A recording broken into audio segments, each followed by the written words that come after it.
Yeah. Hey. Hey. Hey. Hey. Skull gang, skull gang, skull gang, skull gang, skull gang, skull gang, skull gang. Skull all the way to the bowl, man. My team about to go get a ring. We don't care what the team doing, man. They ain't messing with the perp gang. It's our year, time to get this ring. Bring it home back to the skull gang. Skull gang, skull gang, skull gang, skull gang, skull gang, skull gang, skull gang. Skull all the way to the bowl, man. My team about to go get a ring. We don't care what the team doing, man. They ain't messing. What's up, everybody? It's another Saturday. Purple Vibes in the Zone. We got Zoe from In the Zone Podcast. We got Mike from Mike Sports Vibes. And we got D Woods, another special guest from Skull State of Mind. Welcome. How y'all doing? Let's get it. What up, though, fellas? Let's get it. Get hype. Hit the like buttons if you're in the building. Hit the like button and subscribe to each of our channels. But make sure you hit the like button definitely so we can get more people in the building, man. It's gonna be a crazy live tonight. Get the algorithm going. Yeah, hit that like button. It's definitely going down. I got a hot take for everybody. Hit the like button. Let's go, man. Hey, what's up, Holden? Holden in the building. We got Nikki in the building. Shout out to Nikki in the building. My Skull brother, baby. Skull Mafia. Can't wait to meet you. Skull Mafia in the building. Let's go. Oh, Sarah's going to come and get it off her chest. I can feel Mafia, it. Oh, snap. My worthless opinion. And what's up, Nikki? All right. I guess we'll start it off with Mike's hot take. What do you want, Mike? All right, yo, so this is what I'm thinking. All the Minnesota Vikings fans around the world need to just listen. Just listen. This is just a one-year thing, and we're going to go get our franchise quarterback in 2024. I'm thinking, because I'm be honest with you, as much as I'm trying to be positive about Kirk Cousins, there's just something about him when it counts the most. We know what the end result's going to be. I just got to talk my talk real quickly, y'all. What about getting the GOAT of all quarterbacks, Tom Brady? How about we just get him out of retirement and just for 1 year? I'm just talking about 1 year, y'all. And then we just get in the playoffs and anything can happen. We might win a Super Bowl in 2023, y'all. And then draft our franchise quarterback in 2024. What is y'all opinion? Am I tripping right now? Am I tripping? Or are we just gonna stick with Kirk Cousins? We know we not gonna get into it with Kirk. But what y'all think about that? Tom Brady for a year, and then next year we get our franchise quarterback. What y'all think, man? Because I think even tell me what you think. Yeah, I ain't gonna talk that talk. Yeah, you tripping on this one. I ain't gonna lie, man. Yo, because look, first off, Kirk Cousins got a no trade clause. That's first most. Second, 49ers. He getting paid a dumb amount of money right now. And where would Kirk Cousins go? And plus, Tom Brady, old ass, will get ate up behind this old ass offensive line we got. Tom Brady ain't gonna stand a chance, man. I'm not gonna hold you up. All right, look, Mike, I'm with you with that. But talk that talk, bro. When we talk about like contract situations, like technically league rules, though, when you retire, the team you retire from technically still has your rights until you retire, till you officially retire. So I don't even know if Tom Brady actually, put in all that paperwork. So it could be something like this, though. It could be basically like, look, we want Tom Brady. Let's go talk to the Bucks, and the Bucks ain't got no quarterback right now. So they might can take Kirk Cousins. You get what I'm saying? Uh-oh. Because that's how it will actually. Because that's how it will actually work. Because when you retire, you just can't retire and come back because that team has your rights because you signed a contract, whatever. So we can kind of force our hand for them to take Kirk Cousins and take Brady for a year. They might want to do that, because Todd Bowles down there ain't got no quarterback, and we already know how black how black head coaches do. If you ain't got no quarterback or you don't win, you fired the next year. So that might be an option. It's a pipe dream, but I like the way you thinking. That's how we should be thinking as Viking fans. We should be thinking on trying to get to the playoffs and win a bowl game.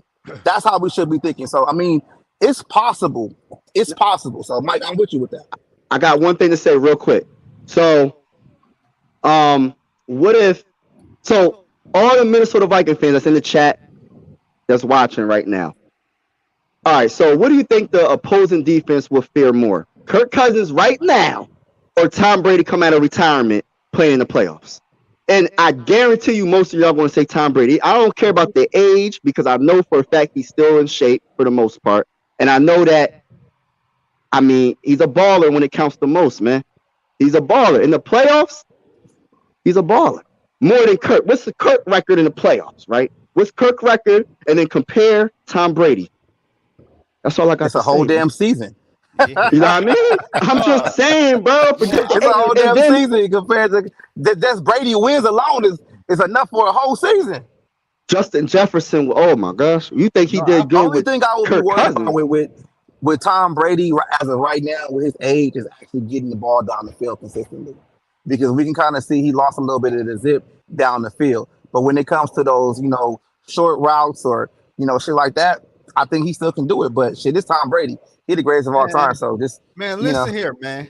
Tom Brady ass looked horrible when they got the ass whoop against the Dallas Cowboys, man. Tom Brady shit is over with, man. You can't play football forever, man. What we need to do is get us a young quarterback, man. I'm tired of these used up, washed up quarterbacks that the Minnesota Vikings begin, man. I just want to for real though. Like we see, it's the truth. It's the truth.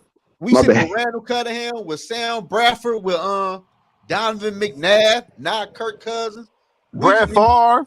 Oh yeah, I forgot. Hey, he had a dog ass year though. Yeah, but that's what we need from Brady. What up, Justin? Just a 1 year trial, man. 1 year trial. It's better than Kirk Cousins. But look though, Mike, when Brady got his ass whooped against the Cowboys, bro, he looked horrible. What does Kirk look he looked like he was tired.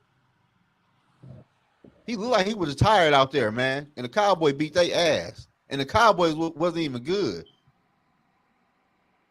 I just know we got more of a chance with Tom than with Kirk. Brady do come back, he ain't gonna play for the fucking Vikings. I ain't gonna lie to you. He gonna look at the offensive line and say, "Hell no." Speak it. The Buccaneers had a nice offensive line and a nice defense when he went over there. He was just a missing piece. Our defense got a question mark. Offensive line, we don't know what's going on with that. Hell no. It mess. He like, hell no. I won't even take that gamble. He said, I'm straight. I'm straight. He ain't trying to end up like Brett Favre in 2010, bounced off the pavement with the purple arm and everything. Like, he ain't trying to do that. I feel you on that part. He like, man, I'm straight, man.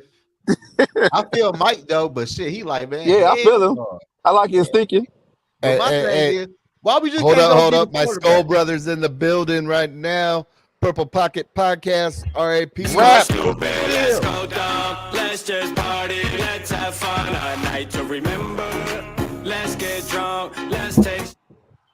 He said, let's get drunk. Yeah, that's how we do. Hey, yo, how long y'all gonna be on tonight? All night. All night.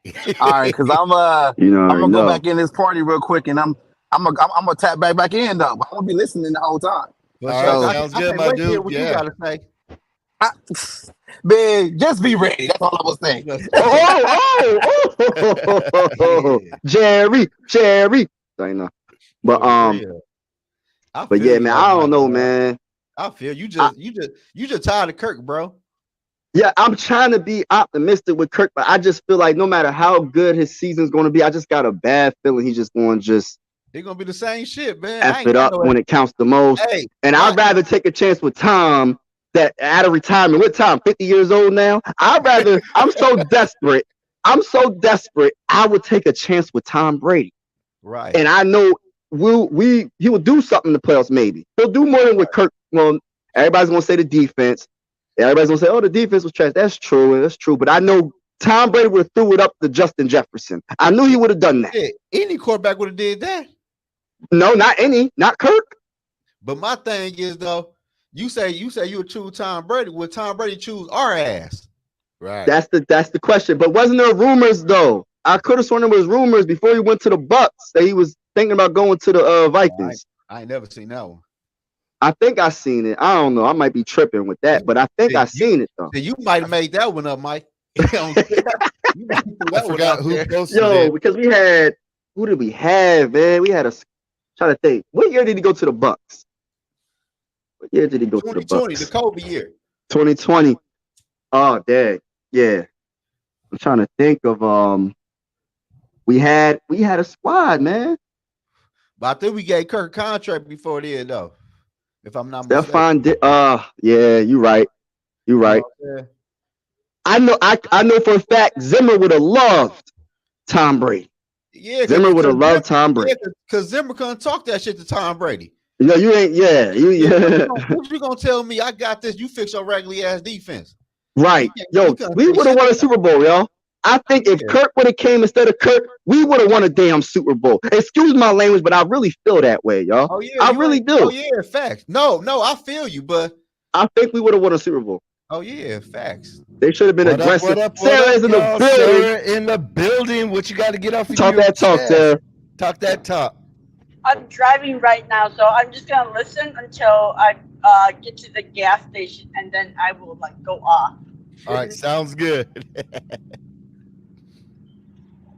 I forgot who posted it, but I'm trying to find it. But they think Tom Brady would be more apt to go to the Raiders. Yeah, the Raiders ain't got no quarterback. Right. Well, And they got Jimmy G, but I don't know how long that's gonna last. Yeah. His homeboy over there too. He got Devontae Adams. They got a nice receiver core over there too, and they got my man. I forgot his name, Withrow, some shit like that. But they ain't shit though.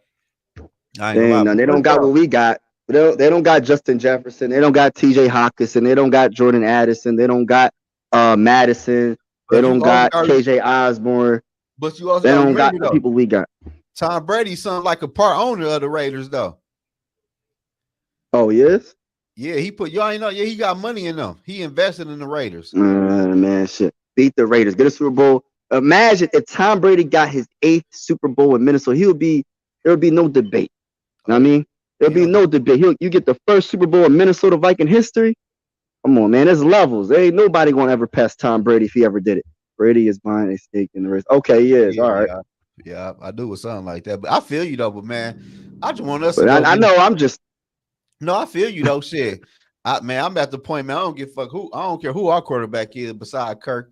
I ain't gonna lie to you, man. I just want to see the defense play better.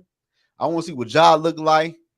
I just want to win the NFC North and just go from it because you know how the shit gonna end for real.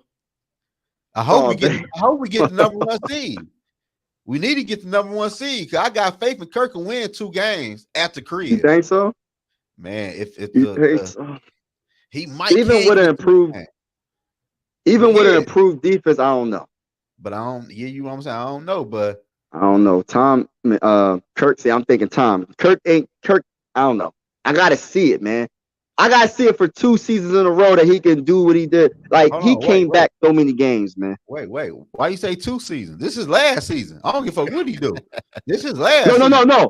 I'm talking about back-to-back seasons. Like he did it last season. He was doing his thing. So that's 1 season, and this is the 2nd season. You do it 2 seasons in a row. I gotta see it, man. But I just don't see him balling out like that, man. That as much as I want to be like, yo, we definitely dominated. We had a great record, man. I think we got a lot of luck on our side that last year, man. Coming back all those games, we had a lot of luck, man. Hell yeah, we did. With that defense, I gotta see it. Yeah, going to be. Yeah, they got. Oh yeah, okay.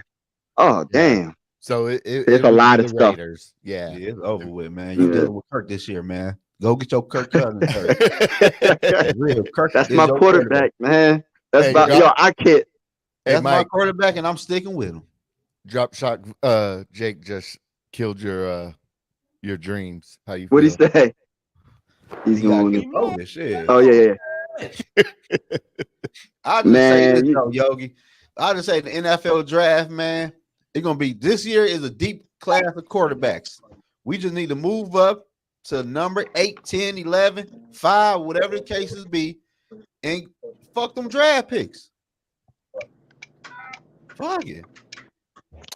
Do what we gotta do, but still, man, I just don't want this to be a wasted season, man. Like I still want to have a chance when it counts the most. Like I don't want to go through the season. We get to the like imagine the same thing happens again, man. We win the division and then we lose to a team that's not better than us. Shit, I'm prepared for it. Hey, one of my hot takes on Minnesota sports talks. If our defense gets into the 15-18 range, Kirk Cousins will take us to the NFC Championship game. Facts. It's going to happen. Yeah. I don't know. But I'm just not. I just don't want to get my hopes up and then just, I don't know. I just want something different, man. Y'all all can understand where I'm coming from. I just want something different. Us Minnesota Viking fans deserve better, man. How long has the Minnesota Vikings? Didn't we get the last championship before it turned into the Super Bowl? Is that I thought we got the last championship. That was the Lions, I think. That might have been Detroit. I'm about to look that joint up right now. I think that was Detroit, but shit, I ain't never seen. It don't even matter. Yeah, that shit don't even matter for real. It don't even matter. I've been watching the Vikings, man, probably since I was about 8 or 7 years old. Them motherfuckers they do good and get their ass beat in the playoffs, man. And you know what crazy? I seen a stat today. I was gonna do a video about that earlier, but I ain't do it. That within the past 10 years, the Minnesota Vikings, man, won 2 playoff games. And they won 2 playoff games along with the Houston Texans, the Chargers, and the Ravens. I'll be right back, y'all. Past 10 years? Or yeah. Didn't we get to a NFC Championship game? That was 09. Dang. Yeah. Dang. Hold on one second. Oh my God. Hold on 1 second, yo. Yeah, that's fine. No, because in 2017 we went to the NFC Championship, and then we won one with Kirk, and then in 2009 we went all the way to so we won. We had 3 wins. It wasn't 2. Yeah. It seems like a little more than 2 in the last 10 years. What up, Luft?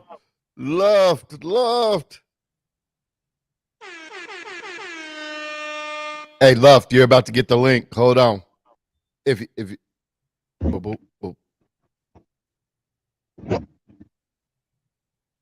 But yeah, I ain't doing it, yo. I ain't trying to waste another season, man.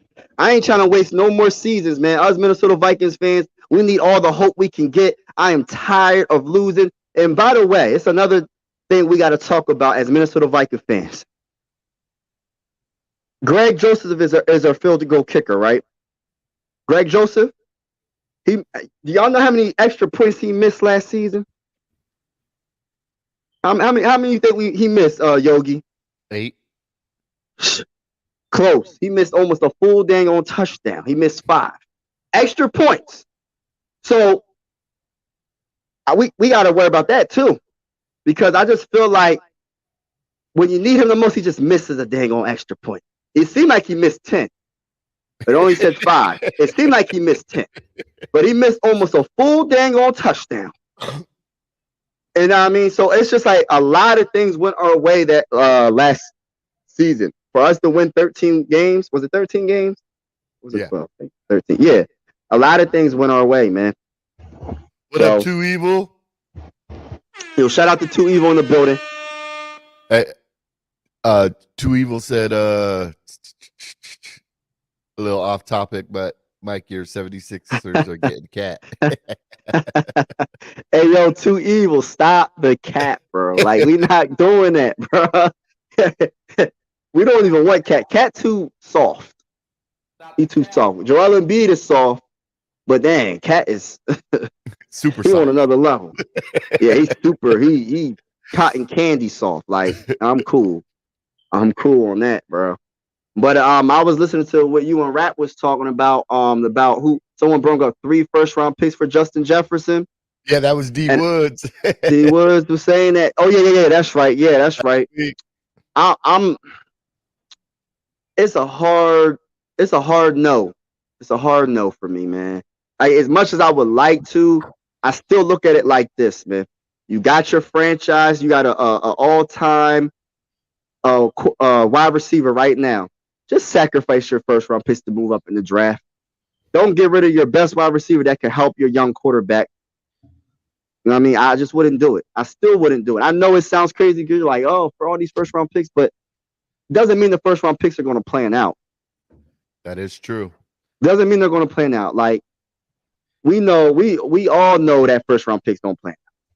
The first, like it, I'm not going to get rid of something that's already great for picks that you don't know nothing, unless you're using to get your franchise quarterback. Then and then that takes away from your squad because then who your franchise quarterback going to throw it to? Because when we don't know what Jordan Addison, how good he can be. Is he going to be Justin Jefferson? 9 times out of 10, he's not. You know what I'm saying? Who's going to replace Justin Jefferson? There's not many players that's even close to him right now. Ever since he's been in the game. Zoe got the bottle. What you just walk up in here with? hey, I hope y'all ready. I hope you got you. I hope everybody in the chat's got their seatbelts on because it's about to get litty. Oh yeah, Yeah, I'm know ready to vent now. So like we cannot trade Hunter away because this whole week I like did something crazy. I went and looked at all these YouTube podcasters from the NFC North to see what like what they're gauging about us and our team and their team, and these bum ass losers who has like not won in like forever, like the Bears. They think that they have the top wide receiving core in the division. This is how disrespectful people are being to us. They have the top wide receiving core in the division. They have the top they have the top what was it? They have the top defensive line. They have a better O line than us. They have everything better than us. I'm just like, what are you people smoking? Like, god dang, like they're like, all they got is JJ and that's it. I'm like, yo, okay? KJ put up more yards and touchdowns than Mooney and Claypool, okay? So like y'all be acting like we're like some chopped liver here or something. Like, man, we are just like, they are just totally disrespecting us and like, oh, they're gonna regress and they're gonna be bad. I'm like, you were a 3-win team. You're gonna sit here and tell me that you're gonna quadruple your wins to 12, and we're gonna lose, and we're gonna drop all the way from 13 to like 7? Like, what are you people smoking? Like, yeah, we're not gonna win 13 games. I admit that, but I don't think we're gonna be losing like we're gonna like lose 7 more, 7 games or whatnot either. But you're gonna sit there and tell me that you have no pass rush, your wide receiving core, you don't even know if your quarterback can throw, and you're gonna sit there and tell me that you're gonna quadruple your wins from last season. You drafted first for a reason because you guys sucked, and this notion that you're just gonna like jump over everyone else in the division and win the division with 12 wins. I'm just like, god dang, like even we are not that delusional. The Bears did what Too Evil to Hope always speaks of, just blowing it up, tanking, and to get that number 1 pick. But I understand that they did that, but they are not ready to win 12 games this coming season. They're crazy to think that, the Bears. And then the Lions are like, oh, we have a bunch of nobodies, so we're not winning the division. And then the Packers are like, yeah, we're going down to the base, like the Vikings are going down to the basement because everybody in the division got better except for us. And I'm just like, Packers, all your players are like freaking like 1 to 2 year starters.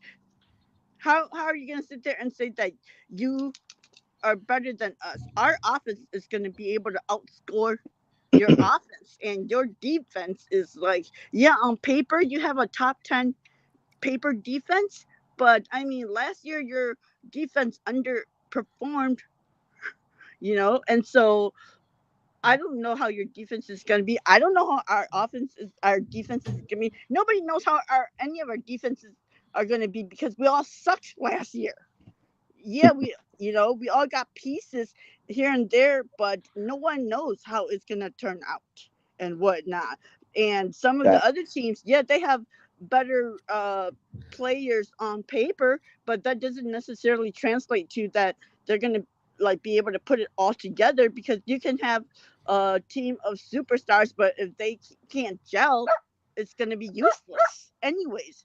And so like just this disrespect to us like that, we're just like freaking chopped liver. I'm just like, oh hell no, we need to go back and win the division, because I like I said, I just cannot stand these like dumbass fans sitting here talking bullshit like that. They have the best wide receiving core. They have the best tight end core. I'm like, all your tight ends are freaking rookies, and you're gonna sit there and tell me that you have a better tight end room than us? Like, seriously, like, I mean, I love the Vikings too, but I mean, even I'm not that delusional. I know, Hey, and everybody, guess what? We got Dave in the building from Vikings, First and Skull. Welcome, Dave. Hey, thank you. And Sarah, you keep preaching. That is just wonderful stuff. And you are 100% correct. What up with you, Dave? dude. Hey, I'm doing good. Prepping for tomorrow's 2 Bloggers show. Hey, just Right. to let you know, Dave, over here, we're a little loosey-goosey. We've got our drinks in here. It's more of a get it off your chest, say what you want, unfiltered, uncensored. oh yeah, and then like the other thing I was gonna say is, everybody kept saying how god awful our defense was last year, which it was. I'm not saying it wasn't, but I'm like, you guys cannot have your cake and eat it too, because then our offense was god awful. Okay, so what did we do? We changed the defense coordinator. We got rid of the players who were on that said awful defense, and then now you're claiming that our offense is going to be terrible because we got rid of all these players that were playmakers on our defense. I'm like, but they were the same players who were on the god awful defense team. Hey. So it's like, make it make sense. You can't like be saying like that, oh, their defense was so bad, and then like they changed their defense and they they change the personnel, and then it's like, oh, they're gonna be bad because they got rid of their players. Well, there's a reason why we got rid of our players, because they were bad. Hey, we got a question from Skull for Life. I'm going to let Dave take this first one. If we lose Hunter, what's your thoughts on Melvin Ingram for a veteran minimum? Oh, I don't want to lose Hunter. First off, I think they need to get a deal done. I don't even know who that is. And done quickly. They'll probably have to bring in somebody. If it's Ingram, okay, fine. It's going to be a big hit if they lose Hunter. I hope they figure out and make Hunter happy, at least for the year. Now, the Vikings have all the leverage in that case. They literally do. He's under contract. So he has to play, or he's going to lose a boatload of money, and they'll just toll the contract if he sits out. And by a ton of money, they'll start taking away bonuses he's already been paid. And they have every right to do that. So I hope it comes out amicable and that they get to extend him. I'd like to see him at least a 3-year extension, because he'll still be in his prime. Defensive ends last into their early 30s. I hope it's that way. Justin believes that there's too much bad blood right now, and that won't happen. But they've got to do something. If we lose Hunter, Davenport's our primary edge rusher at that point in time. We've got to hope somebody like Jones steps up, and becomes that. Wanham maybe, but Wanham's lucky. He gets cleanup sacks like nobody's business, which is fine. It's just I don't even want to contemplate not having Hunter because I believe he means too much to the team. He obviously means too much to the fans.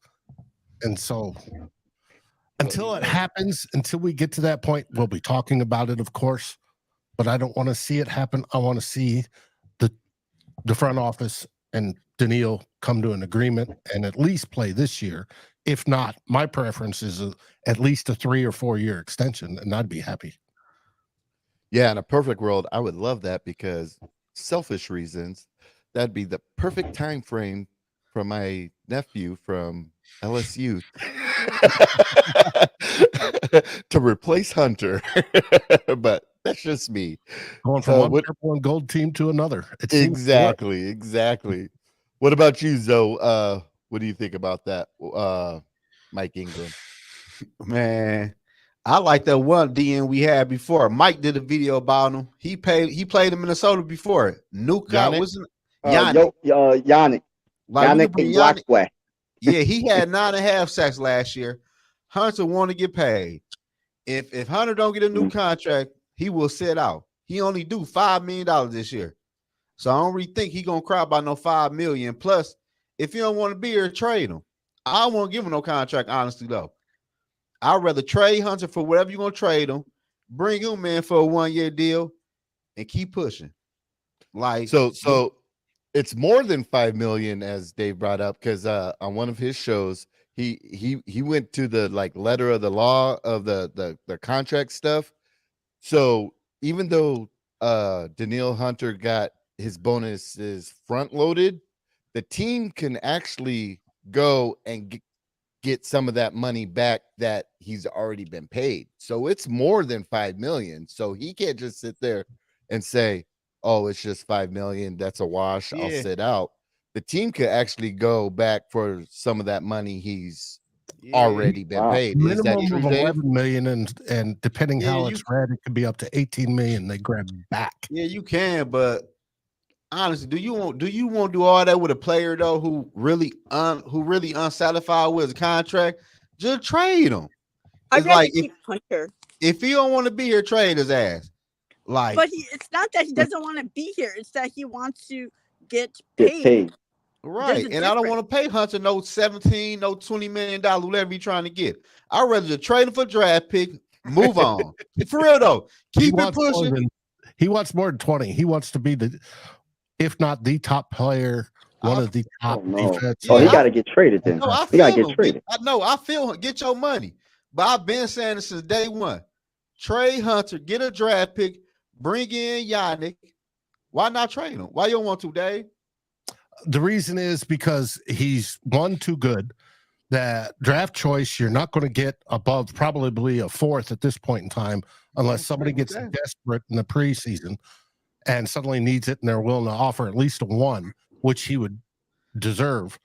But if you make him play, obviously he makes the 2023 Minnesota Vikings defensive squad better playing. If he holds out, like I said, you could pull $11 to $18 million back from him, and he doesn't earn that $5.5 million this year. You add all that up together, you can buy a nice player that's already, because all that money would come back to the cap. We'd be able to not only draft somebody next year as a replacement, but you'd also have that extra money, which you could get 2 or 3 guys with, top quality guys with, because we're going to get nothing with him if he just walks. If we trade him and we get a 4th and he walks, all we get is the 4th. If we make him play, we get his production from this year, and then he walks next year because his contract is up. We still have the 2 void years. We get no compensation pick. But if he holds out, we get all that money back. That comes back to the cap. That can be spent on quality starters, veteran starters, wherever. Plus, we get to draft after that. So the best thing for this year is to keep him. If he refuses, the best thing for next year is not that 1 4th round pick you get in a trade, but it's all that money you get back that you can now use in free agency to bring in quality vets that have already proven themselves, no matter where you want them on the team. It could be a edge replacement. It could be an offensive guard. Say if Ed Ingram doesn't take the next step, it could be anywhere you need it. You now have the money to do that. That's why I think that's the better route to go. But can I ask you a question though? Like if Danielle Hunter say he not playing this year, let's say he hold out his whole 6 weeks. So he coming in mid-season. He ain't in football shape. He not ready to play right away. And his contract won't roll over because he came back within the 6 weeks of the time frame. So we miss him for 6 weeks. He probably ain't gonna be ready the next week to play, and he might not look good until probably the end of the season, or if that. But my thing is, I don't like when people try to play hardball with players who got a messed up contract. Just trade the man, get the man out of here, and bring in Yannick for a cheaper deal. He had 9.5 sacks. I disagree with that because people are gonna like be livid if we get a 4th round pick for Hunter. Ooh. They already want Kwesi's head because of the 5th round picks for Smith, and so people can say just trade him for whatever. Yes. People will say that, but when that trade goes through for our 4th, people are going to be demanding for Kwesi's head for if we trade Hunter for a 4th, and the value of it is not worth it. Danielle is worth more than a 4th round. And so if we trade him for a 4th, that's going to send a message to all the other GMs that they can just like lowball us anytime they want. So we can't trade him. If we're not going to get a 1st or a 2nd, then no, we're not trading him. Man, listen here, man. Y'all want to keep Danielle Hunter. So let me ask y'all the question. If we keep Hunter on this football team as is, how many football games do you think the Minnesota Vikings will win? He's easily worth 17. And probably, if you're talking versus replacement, he's probably worth 2 wins more, 2 or 3 wins more. And that's the difference between winning the division and barely making the playoffs, if at all. No, but but what I'm saying is you trade Hunter. You could bring Yannick in on the contract. And plus, we got people behind him. We don't know what Jones could do. We don't know what DJ could do. In right now, if you wanted to, you're using that same money. You're not gaining any money by trading Hunter. You're still paying that. Exactly. See, you're just getting the pick. You just getting the pick. And plus, it ain't that though. Hunter won a new contract. He's not playing on that $5 million contract. Yep, but it's a contract. He signed it. He's legally bound to do that. So, Dave, so you really think he's gonna show up and play week 1 with that $5 million cap or that payout? I do, because I think the $50,000 a day for missing training camp is going to hurt. And somebody's going to talk some sense to him and tell him to show up, shut up, play well. So his next contract's that big one. He has motivation to play well. You know, people have said, yeah, but Dave, what if he just goes in there and half-asses it? Try to say that 3 times fast. I don't think, because he's going to want to get through this year. He's going to want to show he's a stud, which he is. If he can get more than just double-digit sacks, if he can get up, hey, say he gets it up near 20 and nearing the league record, which we know he has the ability to do. That next team, when he's free and clear from the Vikings, because after this season, if he plays on his current contract, even with a Band-Aid, that's why I'm surprised he didn't take the Band-Aid option, he is free and clear. That way he's motivated, gets 20 sacks, going to whatever team next year is the top free agent. He would probably be the number 1 free agent sought in the offseason. And every other team in the league is going to be throwing bags of cash at him.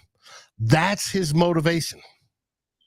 I honestly, since D Hunt been in the league, he's been a beast, and I respect his game, but I just don't think he's going to risk injury and play again until he gets paid, because he's going for that big time payday. I just think he'll take that L.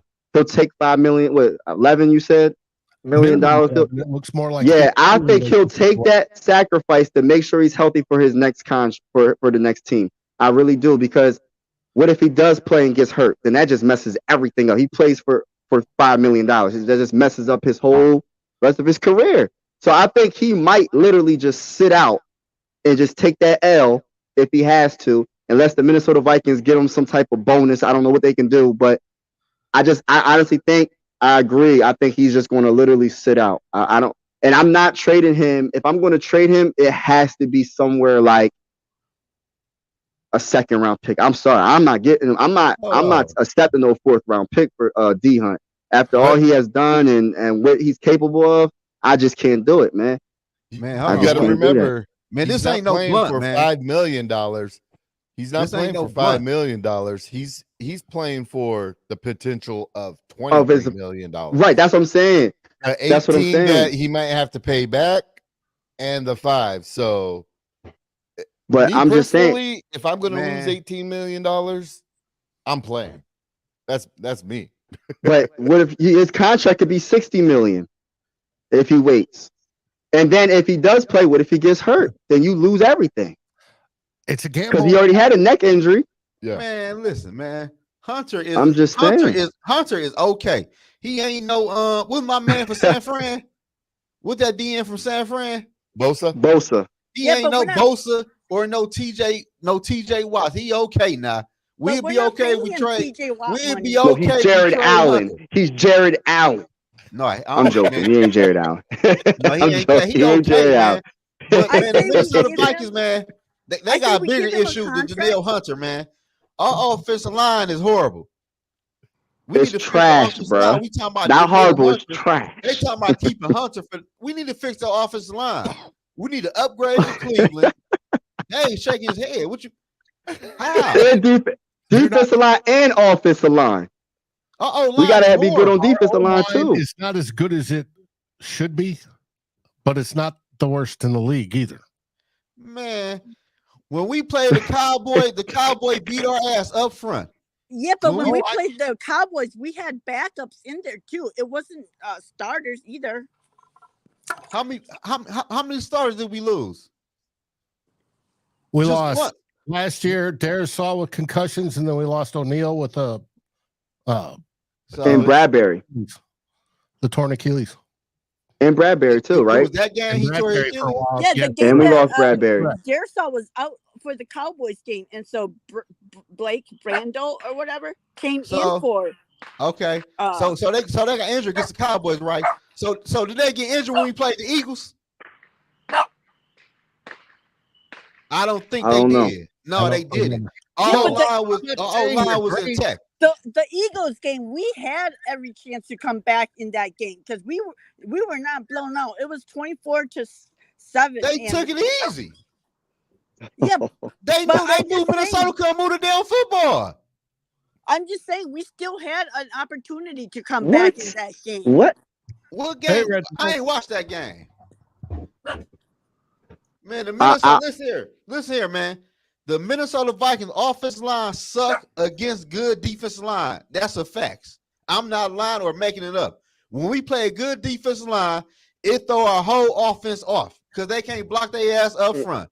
And Kirk Cousins gonna have somebody in his face, and he either gonna fall down or throw a crazy interception.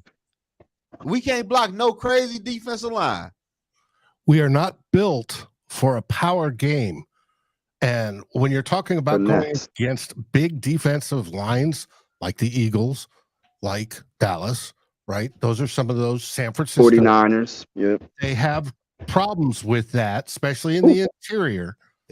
Bradbury's been notorious for it. I mean, last year he had his best season, but and part of that was because of scheme, more shotgun, which gives him time to set up in the pass blocking area. You had Ed Ingram, who though showed absolute spurts of brilliance and improved over the season, was ultimately overall was bad, but he was a starter. He's a rookie too. Right, and he's a rookie. And he's going to improve. We expect him to step up. Ezra Cleveland on the other side. Ezra Cleveland, thank you. Run blocker. If he can improve his pass blocking, and this is what we're hoping with continuity in that second season together, that and the coaches for the second season, that improves. And we're talking to coaches that got Bradbury his best season, right? I Because feel you you. know under Zimmer's crew, He Bradbury's was trash. quarter. But he played new position now, don't he? Who? Bradbury. He ain't played center with Zimmer was here, did he? Yeah, Yeah, he he did. did. He's Yeah, played yeah, the whole time. And I'll tell He you was one good. thing. So I retired from football, not last year, but the year before was my last year playing football. And I play center. Who you play for? Semi-pro team, Okay, Minneapolis okay. Warriors.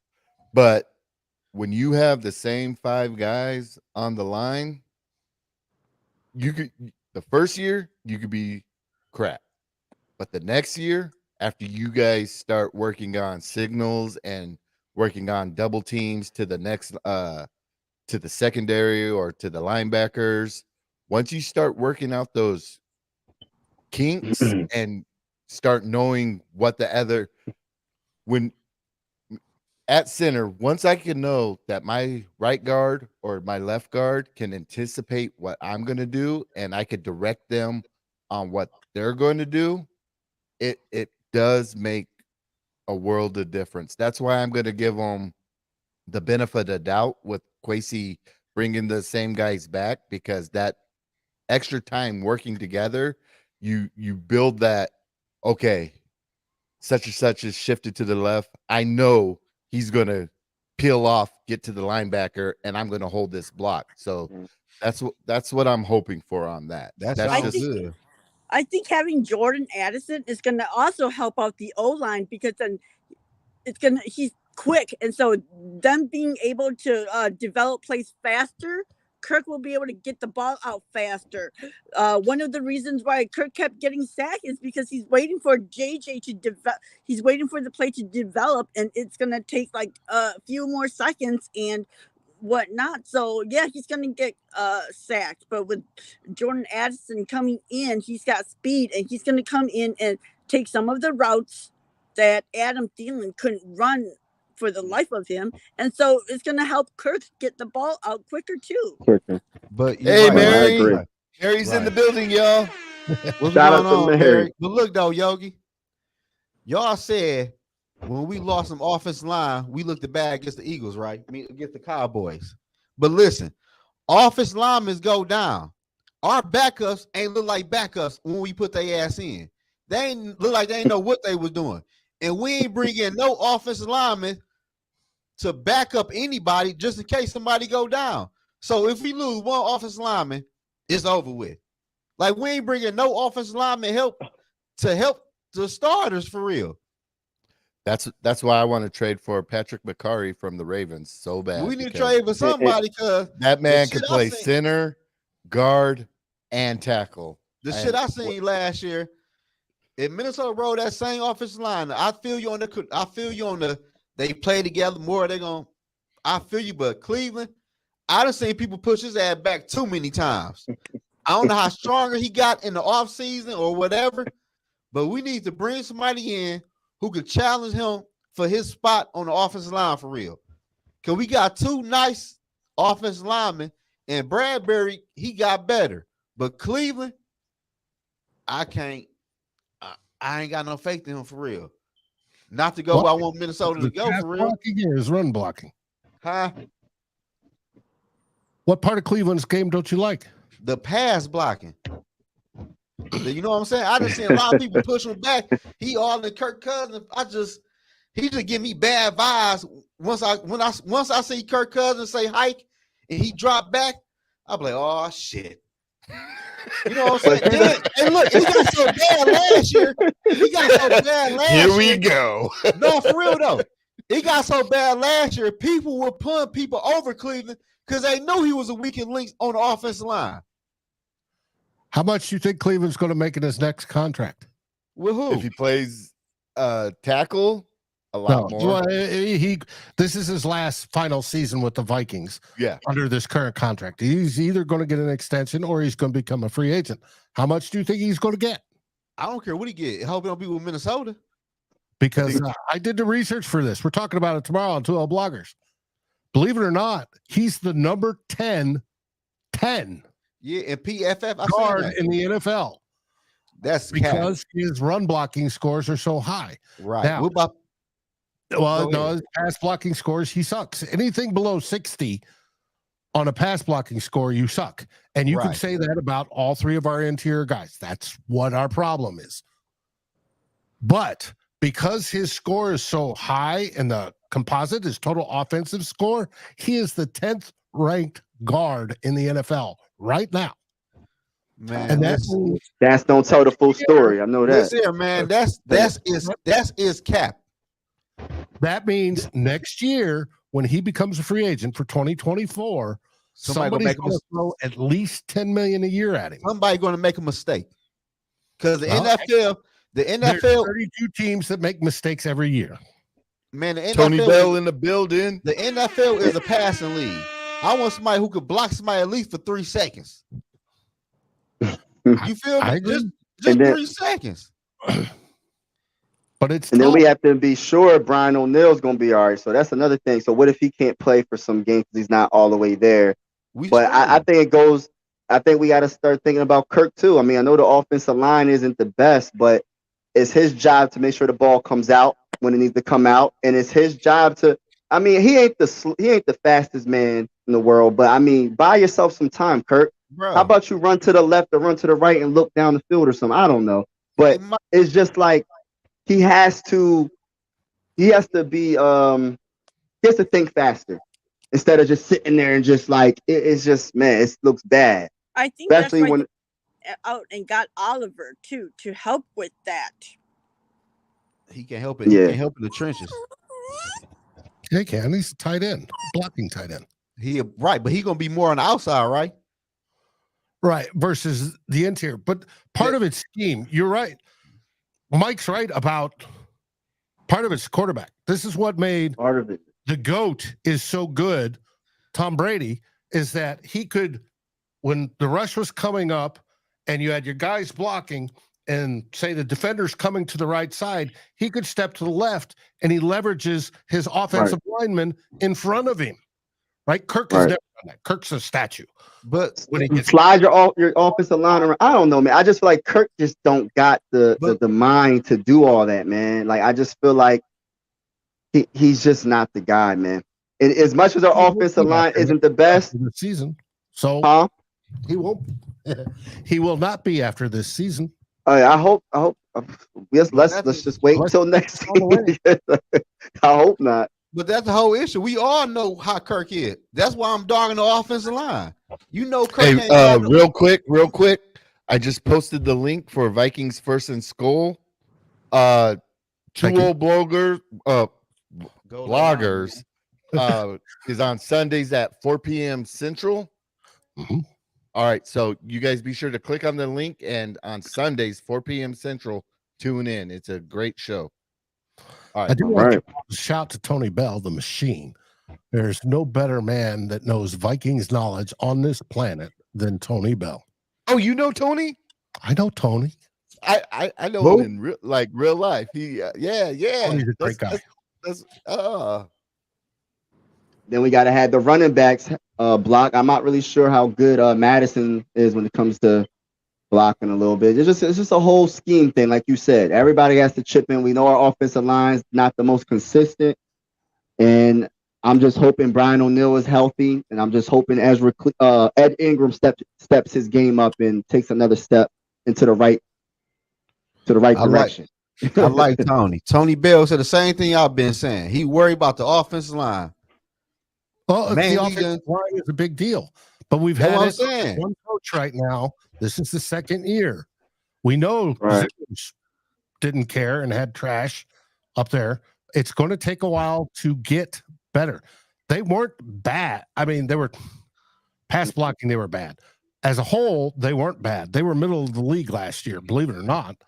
And hopefully they get better. They were, if you look at DVOA, they had them 25th. And that's because of production in rushing. I should clarify that as rushing. They were lower than that in passing. But 25th overall for the offensive line. And what drug them down was the pass blocking. But the rushing. And that is because of production and efficiency in the run. We didn't have it. Now, part of that is because I don't think Dalvin Cook was that efficient last year. I mean, we all saw it, the runs for 0 yards or -1 or -2 before he hit the home run and went, right? We love the home run, but there needed to be more 2, 3, 4 yards to set us up.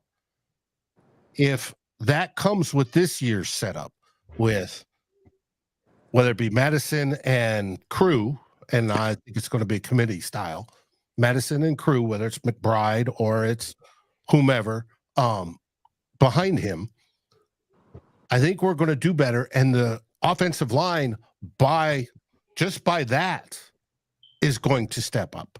And then if the passing game gets better, Sarah pointed it out that with Addison there now being able to get some space where Adam Thielen didn't get it last year, that opens up 3 options immediately, possibly 4. So if JJ's double or triple covered, Kirk can immediately go down, look for Addison, look for TJ, and then have KJ as the backup, must get, the third down type deal. And he has more time and can easily move off his reads. That's going to, if he's throwing the ball faster because of that, and older quarterbacks tend to like to speed things up because he will do better, and the offensive line will grade better, and we'll be saying, hey, the offensive line is fixed. It's not just the guys physically blocking, whether run blocking or pass blocking. It's also everybody around them doing that. That's why 2017, our offensive line really wasn't any much better than it is now. No. But because they kept winning and they worked together and they found Keenum found the receivers and Cook ran like crazy, they graded better. I think that's what's going to happen this season. Hey, everybody, we got Davey Chains and Tony Bell up in the building. Welcome. Come get it off your chest. How y'all feeling? Good. I like the positive energy. I like the energy that I'm hearing here. Can you guys hear me? Yes, we hear you. Okay. I got a lot of questions. That's all I got to say. I got a lot of questions about this team. Talk that talk. You didn't upgrade that offensive line at all. Matter of fact, you re-signed Bradbury, who was one of your weakest links. You couldn't find anybody out there to upgrade from Bradbury, really? You didn't see that playoff game with the Giants? Lawrence owned Bradbury. I'm sorry. I'm not feeling it. They're gonna be better. They're gonna be better in year 2. Keep going with this, bro. Oh, you're gonna be better. Okay. You got Ezra Cleveland playing out of position. He's a tackle. He's a tackle. But he's a decent guard. I'm gonna get Ed Ingram a pass because he was a rookie. I'm gonna give him a pass. Darisaw was probably your best lineman, but he was hurt 3-4 games last year. And Brian O'Neill is coming off an Achilles tear. Trust me, I've done that. It takes a while to heal from those, especially if you're a lineman. To backpedal, to plant, you're going to be a little nervous. I mean, come on now. And you don't have Cook. You're going to run the ball with Madison, maybe. You've got other backs. We don't know what they can do. And question mark every year, Kirk Cousins, the best quarterback. Fuck Kirk. Here's the thing: if the game plan is not perfect, Kirk's gonna falter. You can't have any faults with him. He can't improvise. He shuts down when there's any kind of pressure. If the spotlight gets too big, he melts. So, and I'm just being honest. And don't get me started on the defense. Talk that talk, bro. Go ahead, man. I posed this question to wrap on the show earlier, to where we thought Kyle Hamilton was there at 12. I thought we should have grabbed him, but we traded back, got Lewis Seen instead. They got nothing. Now, how do you guys feel? Do you think Kyle Hamilton would have shown out as well as he did this year as he would have in Ed's defense? Probably Nope. not. No. Probably not. Okay. Though. No. Here's one thing though. You guys do know that they didn't want Hamilton or Steen. You know who they wanted. Who? Who they want? They wanted Jamison Williams. Who? Jamison Williams. Quasi wanted Jamison Williams. He wanted to draft Williams. He could have drafted him. I got this on good source. Trust me. He was told by the front office to trade down. He is the front office, ain't he? No. This is what y'all don't understand. Quasi is the face. Okay? He has very little pull. They using my man, though. He ain't got. They using my boy. He's got the pull, but he ain't got the pull like you think he does. The ones that are calling the shots. Who calling the Mark shots? Mark Wilf and Andrew Miller. Oh, don't tell me that. I just did. Hot take right here. Don't tell me using my boy Quasi, man. To act like they hire a black GM and he ain't calling no shots, nah. Well, put it this way. Here's it. Okay. Let's go back. When it came down to the GM, who were they looking at besides Quasi? They looked at Ryan Pace, right? Right. Ryan Pace wanted to blow up the team. They was like, including getting rid of Kirk. Oh, I wish. Don't throw that. Because remember, before it all fell through with Harbaugh, as soon as the season was over, Mark Wilf did a presser. That's where he came up with this whole competitive rebuild, which is BS. You're either going to rebuild or you're not. This competitive rebuild ain't going to work. That's just me. Butts in the seat and still make money. That's all they care. That's what they care about right now. Yeah. Competitive rebuild sells tickets. Uh-huh. But here's the thing: your stadium is paid for. You ain't got no excuses to put a decent product on that field. No, because the shit I've been seeing it been horrible. We should have addressed it in the draft, man. The offensive line, we should have drafted somebody. Like I said, we should have drafted. Hey, somebody got a fire going on. But you talk about kitchen, bro. And everybody on that offensive Hold line. on, I'm about to find out. Yeah, oh no! All right, man. Pray for the brother. What you doing, bro? Baking cookies? Somebody help us. I muted them real quick. Let's see. All right. Damn, I ain't know that. Well, let's hear from Davey real quick. So, how you feeling? Well, I came in kind of late, and I basically just heard, Sarah going off. But I kind of think we're setting ourselves up for failure. I mean, what if, just arbitrarily, let me play devil's advocate here for a second. We sign Hunter, and the defense sucks, and we go nowhere. Oh, jeez, I don't know who that is. I muted him. Yeah, but no, say we sign Hunter, and the defense sucks. Like we expect Flores to come in and be the magic man, but what if he doesn't have the tools to work with? Uh-oh. We post the same defense that we did last year. Then the next year we're going to be complaining. And I think Dave said it. As long as we put a product on the field that that fills the seats and puts coin in the till, I think that's what the Wolves want. They could care less about a Super Bowl. That's their Super Bowl. Don't say that. Don't tell me that now. Don't say that now, brother. Hey, I've been.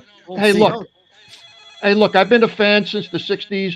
I know what disappointment is with this team, and I'm not going to get too emotionally involved. But I don't want to see us set us up for failure. And if we got to put a mediocre product on a team, mediocre product on the field, I just assume not watch. Because we're not going to get. Be prepared. You're probably going to get a mediocre product. You are. Don't say that, bro. We're going to win a Super Bowl this year. We're going to have a mediocre. I'm telling you, that's what we're going to have. Okay, I'm going to let you guys know something. As soon as Fido walks by. I've been a fan of this team since 1971. Okay, so I've seen some pretty bad teams, but this team right now, currently, I just ain't feeling it. Just not. What are you not feeling? What are you not feeling? Is the offensive line or what else? I'm not feeling the whole team. It's the whole team. We won. Okay, we won 13. We won 13 games last year. How many games did we really win? I mean, from start to finish. About 8. From start to finish? Probably about 5. I don't know. Okay. We came back like every game, it seemed like. It was always and down. That's the problem. Like, that's the problem. When you're a good our team. Offense started slow and the defense, You can't do that against good teams. We did it against mediocre teams. No. You can't do the thing that stood out the most. That it wasn't the games we won. It was the games we lost. Yeah. Because we lost them by some. Yes. And you're playing better talent this year? Tony, it showed. In the first 3 quarters, we were towards the bottom. Right. Scoring. We are number 1 in the fourth quarter. That's not good, though. Like, you got to start off. Helped lead to those 13 wins. Now, you did say they were over good teams. There was one, Buffalo Bills. But if you can take that scoring rate that's in the fourth quarter, this is O'Connell's challenge. If he can take that what's in the fourth quarter, and of course that first scripted drive, and he can spread that out and make it consistent over all 4 quarters, Vikings are golden. Even if the defense is bad. If the offense do that. But O'Connell's they haven't shown it yet. O'Connell's got to realize it's a 4-quarter game. Yes, exactly. He's got to, and that could be, I don't know, his first year coaching jitters or whatever, but he's got to realize it's a 4-quarter game. Mm-hmm. You can't have that lull against good teams. Man, it all come down. You just can't. And we saw it too often when he'd say play soft with the defense to see what are they doing so I can react. No. Oh, by the way, this team last year was incredibly soft for a football team. Mm-hmm. They were soft on both sides of the line. Soft. The trenches. Terrible. Yep. They were soft. They need to get tougher. They need to. And that's the biggest weakness: the defensive line, offensive line. We've been like this for a while now. It seems like. And the quarterback. Yeah, of course, the quarterbacks though. Of course, the quarterbacks though. But I'm just saying, like, I just don't. Why? I love Jordan Addison. I think he's gonna be a good wide receiver. Why didn't we just try to draft the best offensive lineman available in this draft? Like, why didn't offensive? It's simple. Offensive line. It's not a sexy position, but it's so important for success. It's not the most entertaining position, but you got to be good in the trenches. But think about it though. When you have a coach coming from the McVay School of Coaching, offensive line is not in their vocabulary. Well, then, we're in a world of trouble. He's going to get wide receivers. Every one of them on there is a first or second. We needed defense. We needed so much defensive help. It wasn't even funny. We just got pushed around on both sides of the line. That is true. That is true. I tell you, the offensive lineman I want next year, Cooper Beebe. If you haven't heard of him, who you play for? Kansas State. Go look him up if anybody. Man, damn offensive line, yo. We need a quarterback. I ain't gonna lie to you. We need a quarterback. Yeah, I was about to say it. That's the priority number one. Yeah. Like my thing. Priority number one is quarterback. Hey, everybody listen. Why are we still playing with Kirk Cousins 5 years in though? $200 million guaranteed. Like $200 million. Like what is we doing as Minnesota Vikings fans and owners though? Like you being average all this money, and he can't even win big football games for real. Can't win on Monday night. He won one game. He beat the Saints. That ain't good when you pass my top-notch dollars. That's true, man. But I mean, that's our quarterback, man. That's what I said. I was like, the Buccaneers, they knew they needed to move on from Winston. The Rams knew they needed to move on from golf, and here we are. Oh, let's sign Kirk again. But what did you? Who was the guy? He just left, but he was pretty much saying that the Nobody can owners tell are you why not we really signed. caring. Hold it on. The owners don't really care about really winning. That's what he's saying. I don't believe that. I don't think that's true. I hope I that's don't not either, the case. because then they I are don't believe that. Yeah, they I are believe it. investing millions of dollars into these facilities I for believe the it. players. And so if I they don't know. didn't care about wanting a good product, we would be on like the bottom tier of that NFLPA list too. So I think they do care to a certain point. That's why they're investing in all these whatever to help the players, become better and whatnot. But my problem is just like I said, it's like we have seen what Kirk is like, and yet people keep wanting to extend him for what? That is why we are in this position that we are No, in. it sucks, man. What Tony- did Griffin say? What did Griffin say Everybody about said Kirk? it. Look at Stephon Everybody said Diggs. it. Everybody said it. He's ass. Yeah, He is. That's he why I is. believe him. That's why I believe when he He's said the Viking ownership don't want to win a championship. Because why you still playing with Kirk Cousins? The whole They don't know how to division- win the championship. This organization No. doesn't know how to win a championship. Exactly. It starts from the top. Exactly. But look, the whole divisions, the move on from their quarterbacks and looking forward, except for the Minnesota Vikings. Kirk Cousins is the oldest quarterback. He the oldest quarterback in the division. And he probably not even a more clutch quarterback in the division yet because the season ain't start. Competitive rebuild. That's all I'm gonna say. They're like. So the biggest weakness on this team, besides the quarterback, we already know the quarterback is a weakness, is what? It's the offensive line 1, defensive line 2. Both your lines. Your trenches. And then we don't even know what about the linebackers. As much as I love some of our pieces, what's his name? Asamoah. That's his name, right? And then Ivan Pace Jr., I think he's gonna make the team. I think he's gonna shock a lot of people. Purple gang, I think I would like to see Pace start. I'd like to see Pace. Yeah, I think Pace is going to shock. I like his aggression, and I think Brian Flores. And I want to say that I'm not going to guarantee our defense is going to be better, but I guarantee our defense is going to be better. It ain't going to be like it's not going to be like last season. I guarantee you that. There's no way. You got more faith than me, brother.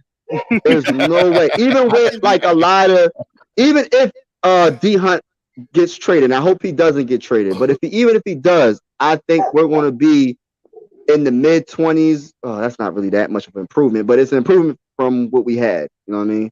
We're going to be better. We're going to be a little bit better.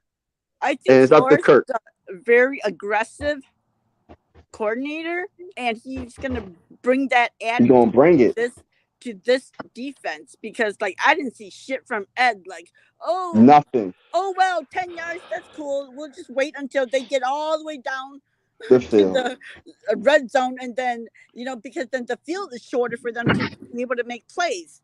And so they're like basically letting them come all the way down until the field is short to make a play. And it's like, if you can't make a play there, then that's why we have a negative point differential. Because no matter how many points we put up, our defense, if they can't hold the other team, then we can score 50 points and still like have a negative point differential if that defense isn't gonna like do shit. True. I agree with that, but it's gonna be different. I believe that. I think Brian Flores has that attitude of like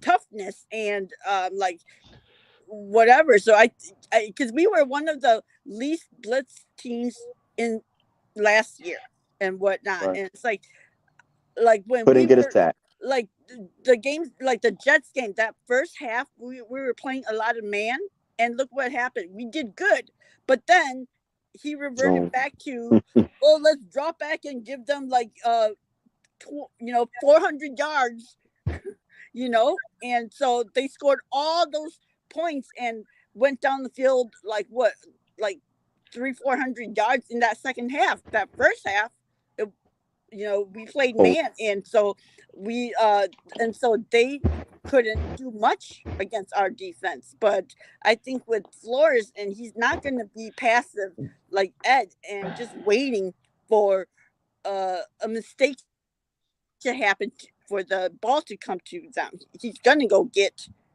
the ball and make plays. I have a question. I got a question. I got a question for everybody right now. Who on the Viking defense scares you the most? D-Hunt. He might not even be there. If he's on there, D-Hunt all day. Okay, that's one. If utilized right, Harrison Smith. Harrison Smith is past his prime. He should have retired. No, I don't think so. I think it was that defense that made him look bad. I think the defense made everybody look bad. I don't think he's over the hill. You don't have but you ain't got to have nobody on defense that's scaring nobody for real. Because Kansas City Chiefs, how many people they had on defense last year? They just got Patrick Mahomes. That's all you think about. No. They got Chris Jones on that line, dude. He all right. Chris Jones can play. Though, and look at the Bengals defense. But you naming teams that got a quarterback, man. You gotta get your quarterback, man. That's the bottom line. You naming teams that got quarterbacks, bro. Okay, put it this way. We talk about Kirk Cousins. Okay, put it this way. This Viking team cannot get into track meets with other NFL teams. Is hell no. But that's my whole. I just about to say that, Tony. Why not? I just about to say this. Oh, go ahead, Dave. Why can't the offense score 30 points a game? I might tell you why. You know why they can't? How many times have we seen the Minnesota Vikings go 3-0? Yeah, okay. It's not. We have the talent to score over 30 points a game. Easy. But how many times the Vikings? Here's the deal. Vikings offense can put up 30 points easily. That defense can give up 50 points just as easy. Yeah, we play another team that had our defense last year. They'll score 30 points a game. This defense is going to be different, y'all. This is not going to be like that. Who led NFL? Who led NFL in 3-0s? I know we were one of the top. Shit, I don't know it. Shit, I'm thinking it had to be Minnesota. We were like number 3. There were only 2 teams. Hey, I don't know the team, Mike. At least for the first half. I think the Raiders might have been ahead of us in the 3-0s. Probably so. We probably right behind their ass, not too far behind. Yeah, we knocking on the door. The Minnesota they didn't start cooking until we were down by 14. It's just what's that? We didn't start our offense didn't start really start cooking until we were down 10 to 14 points every game. It just didn't make no sense. That's why I said it's 4 quarters of football. You can't disappear for 2 quarters and expect to come back. You got to play 4 quarters. But last season somehow we did, and that's why I said this season is going to be a disaster if we do it. If we do the same thing we did, I hope we don't do that this year. Do you guys remember in Buffalo? Okay, Buffalo. Ooh. We had the ball at the 1-yard line, 4 tries, could not get it in. I know. If Josh Allen doesn't fumble the snap, don't ask me how he did that, but he did. We lose that game. Yeah. We tried to do but that's just one game. What about the other games, man? We tried to do a quarterback sneak we couldn't get. The Colts. A quarterback can't do a quarterback sneak. You know what? First of all, this is going to bug me till the day I die as a football fan in general. If you are a good team, and the Vikings had won, 11 games at that point? At that time?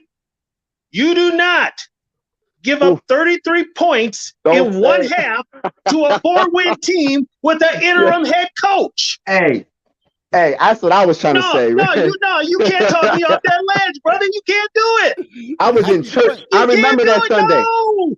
I was in church and I was talking trash to a 49er fan. I said, watch me come back. And we did come back. But I was capping, though. I wasn't being serious. Dude, but you know what? It was a Colts. Calm down. I know. But that's still a good comeback, though. It was a Colts. Calm down. In regular season. You should have came back against the Giants. Yeah. I don't care. Listen here, man. The Minnesota Daniel Jones is the best quarterback right now. So Minnesota Vikings go 18-0. Okay, you know what? When you say Daniel Jones the best quarterback, how bad is the NFL quarterback position? Well, the way we made him look like I said before, we made him look like Patrick Mahomes. We made him look like Lamar Jackson, Jalen Hurts, Joe Montana. We made him look that good. So that's why I'm saying that. They made him look like Phil Simms in that Super Bowl win when they played him in January. Yeah, we made him look That's way how, better. yeah.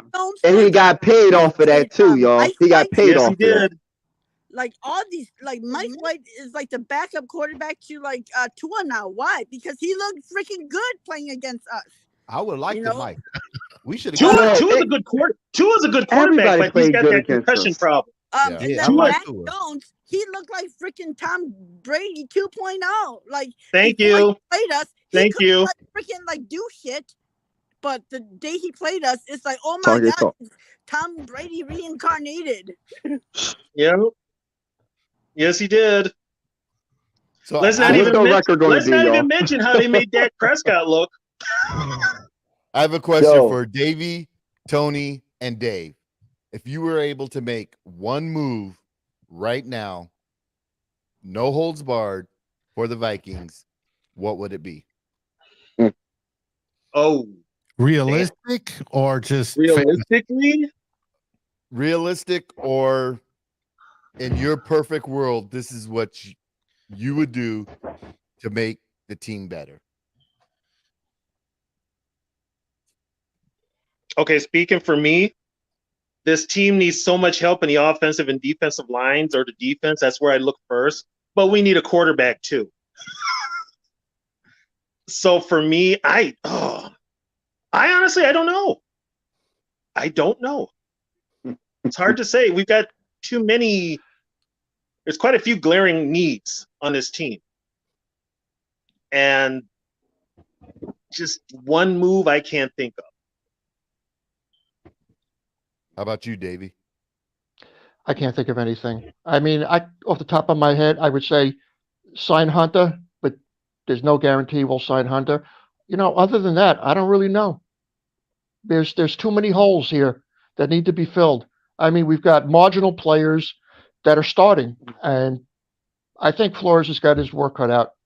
I mean, I like the energy that all you guys got. That's really cool. But you know, being realistically, you know, I don't hold much hope this year. Me neither, for real. I just hope we win the Super Bowl, y'all. Stop. I just hope we win the division this year. I know what's gonna happen in the playoffs.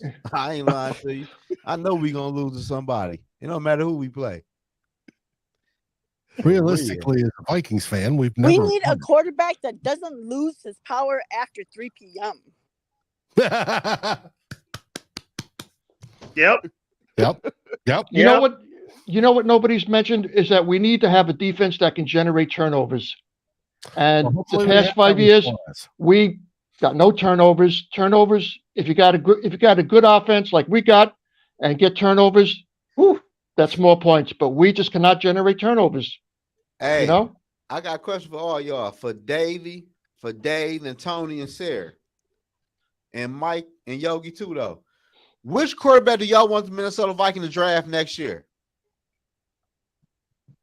I haven't even taken a look at who's going to be eligible, so I got to watch him this year. I don't want to last year. Can I answer that? I've been looking since last year for quarterback. Davey. Hey, go ahead, Davey. Talk your talk, Davey. Hey, we got the best quarterback coach on our team right now. Let him work with that guy that we got behind Kirk Cousins. And if he doesn't work out, then we could talk down the line about drafting a quarterback. Just let him work with this cat, you know? I think they want to give the BYU kid a chance. I do. I think they want to. Yeah, I think they want to give him a chance. No, I did a whole bunch of research years ago. The key to winning Super Bowls is to find that quarterback, the quarterback. Dave? And literally, if you go back through all the Super Bowls and you look at the quarterbacks that win, minus the 3 that won it with defensive teams, i.e. the Bears and the Ravens, and there was another one in there. Bears. It was 85. It was. Well, I mentioned there's 3 teams that won it on defense: the Bears, the Ravens, and Seattle. I want to say it's a team whatever Steelers off was on or whatever. But Steelers in the 70s. They were good all around. Y'all going too back for me. It's that Shit, y'all go too back. That was key to winning those Super Bowls. All those teams had that guy. The Vikings haven't had that guy. Talk that talk. Yes. So who you want? They need to find him. But okay, if you go back to those Vikings Super Bowl teams, it was a different era, right? Oh, wait. The one thing you had to do to get to a Super Bowl back then was have a great defense and could run the ball. Mm-hmm. The Vikings had neither when it came Super Bowl time. Well, and Tony, that just talk about how in the Chiefs game, Super Bowl III, how when you watched Super Bowl III, switched up his whole game plan to put in stuff that nobody had seen before, that was a huge mistake. Rather than playing the team to their strengths, I chalk that one up to Bud, believe it or not. And that is Bud. That was Bud. And then the next three, he did stupid stuff like that. But yes, did we come through? No. But no. And also, Dave, I like that. I got this from Chuck Foreman. Told me this in the last two Super Bowls he was in against Pittsburgh and Oakland. The Vikings changed the offensive game plan. That's what I'm from talking what about. Got them to the Super Bowl. They changed it. That's exactly what I'm talking about. They did it in Super Bowl III, and they did it in the latter two that I'm aware of. Hey, hey, Dave and Tony, I ain't gonna lie to y'all. Y'all going way back to old school for me. I ain't gonna lie to y'all. It's called history, bro. It's called history. I feel you, bro, but it's a different game now, man. It's like we talking about different offensive. day, different team, same damn story. No, it's different. It's different now. We can't get to the Super Bowl. Not really. Not really. Showing our age here. We can't get to the Super Bowl. But the threads are common is what we're saying. And I'm talking shit. I feel you. If you can find that combination that it takes, whether it be that quarterback that gets you there, that can win the NFC Championship, right? Which we won 4 of those, that can win you that much. You've got a chance in the Super Bowl if you don't screw it up by changing the offense at that point in time. Right. Yeah. What? And the Viking, Bud Grant did that. That's all on Bud. But look, though. But we haven't had that guy. So who you want? So who do you want, Dave? I want that guy that can get us there. I don't know who that is, whether it's the kid from USC or UCLA or wherever it is, the one that's supposed to be number 1 rated. Caleb Williams, for USC. Okay. If that's him, go for it. Oh, Nick. It's going to be that guy. You know what though? It could be somebody we don't expect. It very well could be. We all know that first round draft choices for quarterbacks. Jared Sanders. Just about 50% of them make it to where they're good quarterbacks. The rest are not. Right? And then that percentage goes down 2nd, 3rd, 4th, 5th. By the way, I got a question. Did you guys hear about this new NFL rule about quarterbacks? What they got to now? They can't hand the ball off in front of them if they're in the pistol. Yeah, I saw that, but I don't know if someone was just capping or if that's really true. They got I've seen it in a couple of different threads that it's a new rule. That's bullshit. I've seen that. So they're trying to get rid of the RPO. Do a report. They're getting rid of RPO unless you do. What they're trying to do is get those quarterbacks like a Justin Fields to drop back more and throw the ball instead of just pitching it off from where he is. That's bullshit. Those are actually, I guess, those were passing attempts. That's bullshit though, because I know why calling it a forward pass or something like that. Jalen Hurts went crazy last year with that shit in the NFL. Yeah, and that's what they're trying to change. Because for real, Jalen Hurts really balled out in that Super Bowl they lost. He balled out for real. Yeah, and that's what they're trying to change. I did notice that. But look though, why we ain't draft Jalen Hurts though, man? What year was he drafted? The year Justin was 2020. And guess who we took? Because we had Kirk Cousins. But look though, guess who we took in that same draft in that same round? Cleveland. Hey, Yogi, I got to split. My phone's about to die here. All right, thank you for hopping on, Davey. Cleveland. Hey, Take you're care. welcome. Take care, guys. All right, Davey. All right, bro. Bye. We could have drafted Hurts rather than Gladney.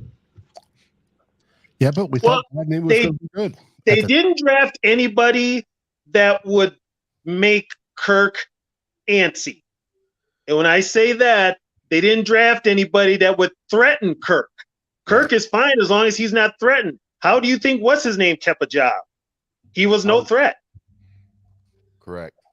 He was Yeah, no that's threat. why If you Yeah.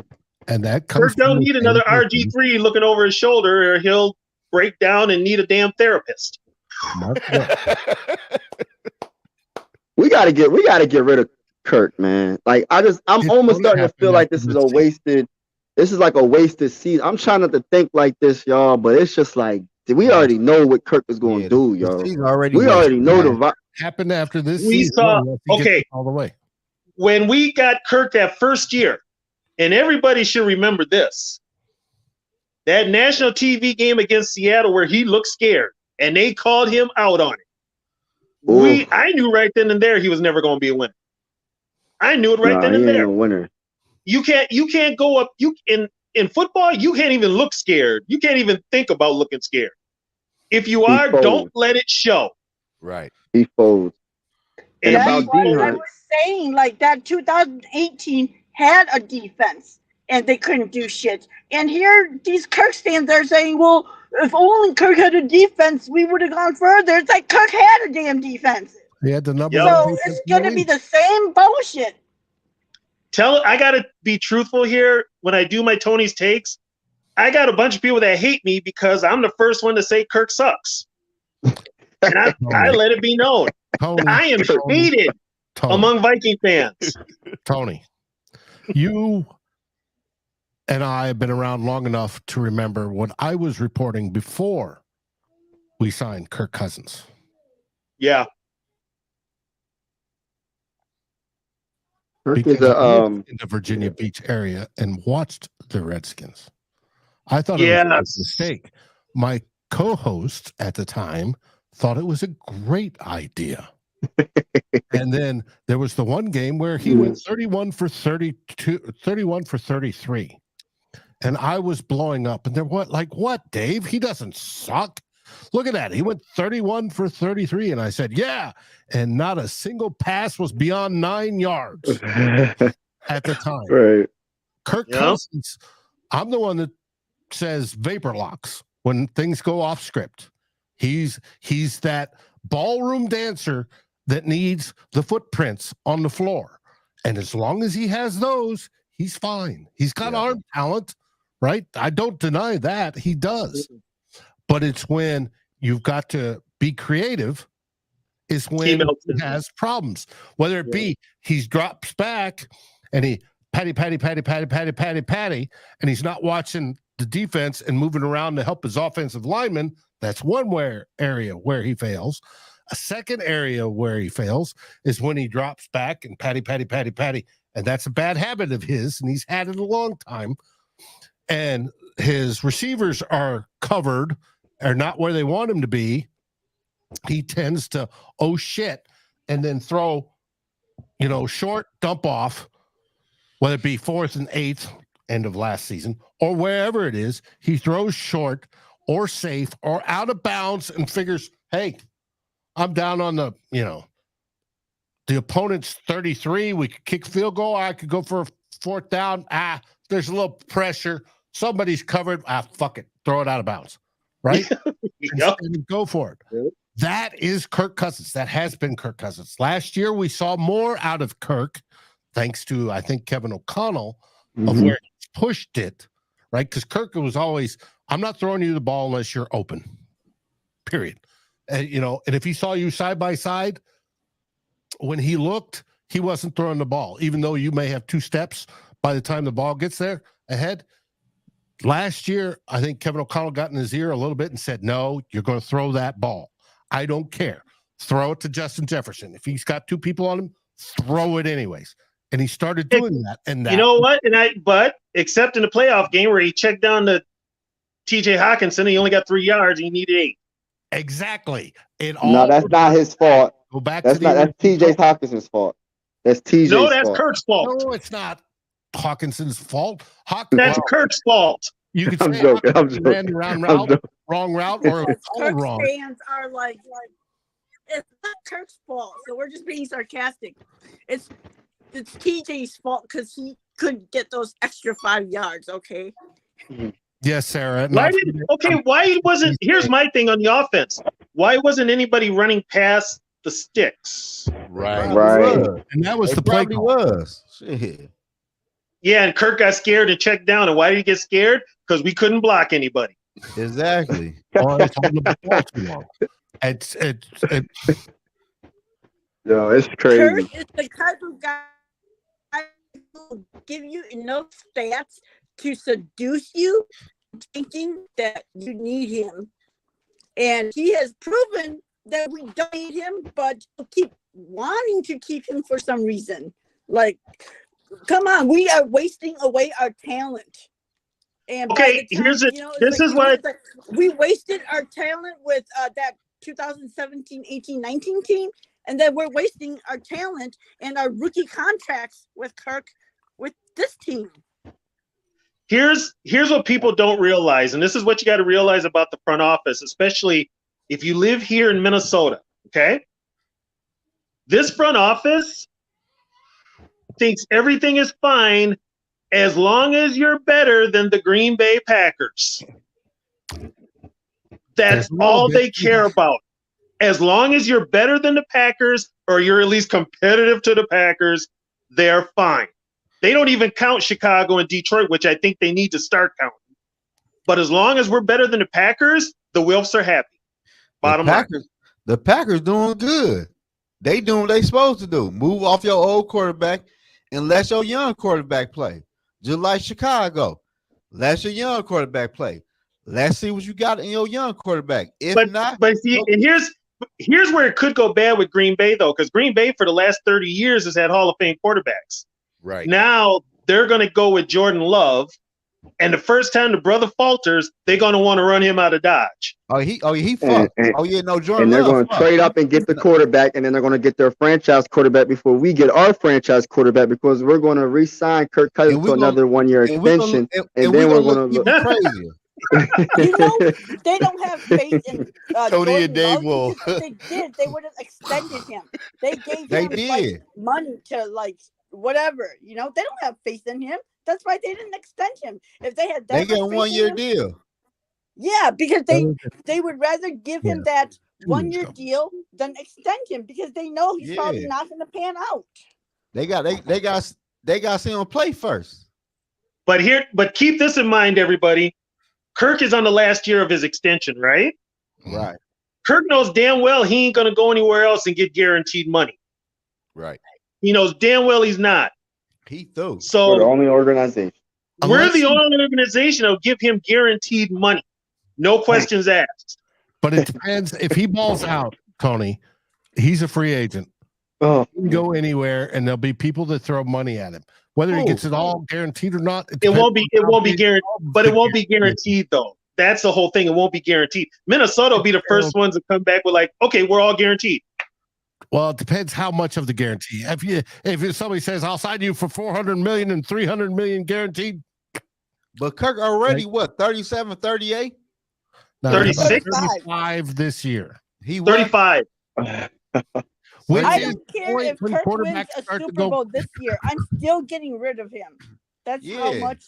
I don't care what Kirk did. Honestly, I want to be honest with you. I wouldn't have traded for Kirk. Me neither. I hated that trade. I didn't want him to begin with, but I wanted Case Keenum again. I did too. I wanted Case. Run it back. See what he can do. Let's see what he do. Y'all running back with Kirk bum ass for 5 years. Shit. Like, what the fuck? Y'all Case could get one. Y'all to pay Kirk. The Minnesota Vikings gave Kirk about $200 million. And his ass got one playoff win and one division win. Since he's been a Viking, I think he's got like $250 million all guaranteed. He can retire right now and he's set for life. Oh, he's set for life. Minnesota dumb as hell. Hey, no, you gotta hand it to him. He and his agent have been Hall of Fame good at negotiating contracts. And His age. Well, they've been okay. They've been Hall of Fame good, but the Vikings have been cellar dweller stupid. Yeah, the Vikings get done. Hey, it's all Mr. Mark Wilf, and he So wanted. look, and you know what was crazy? The Atlanta Falcons tried to trade for 2 quarterbacks, but they never tried to trade for Kirk Cousins. That's the crazy. What does part. that tell you? I know. What does that tell you right there?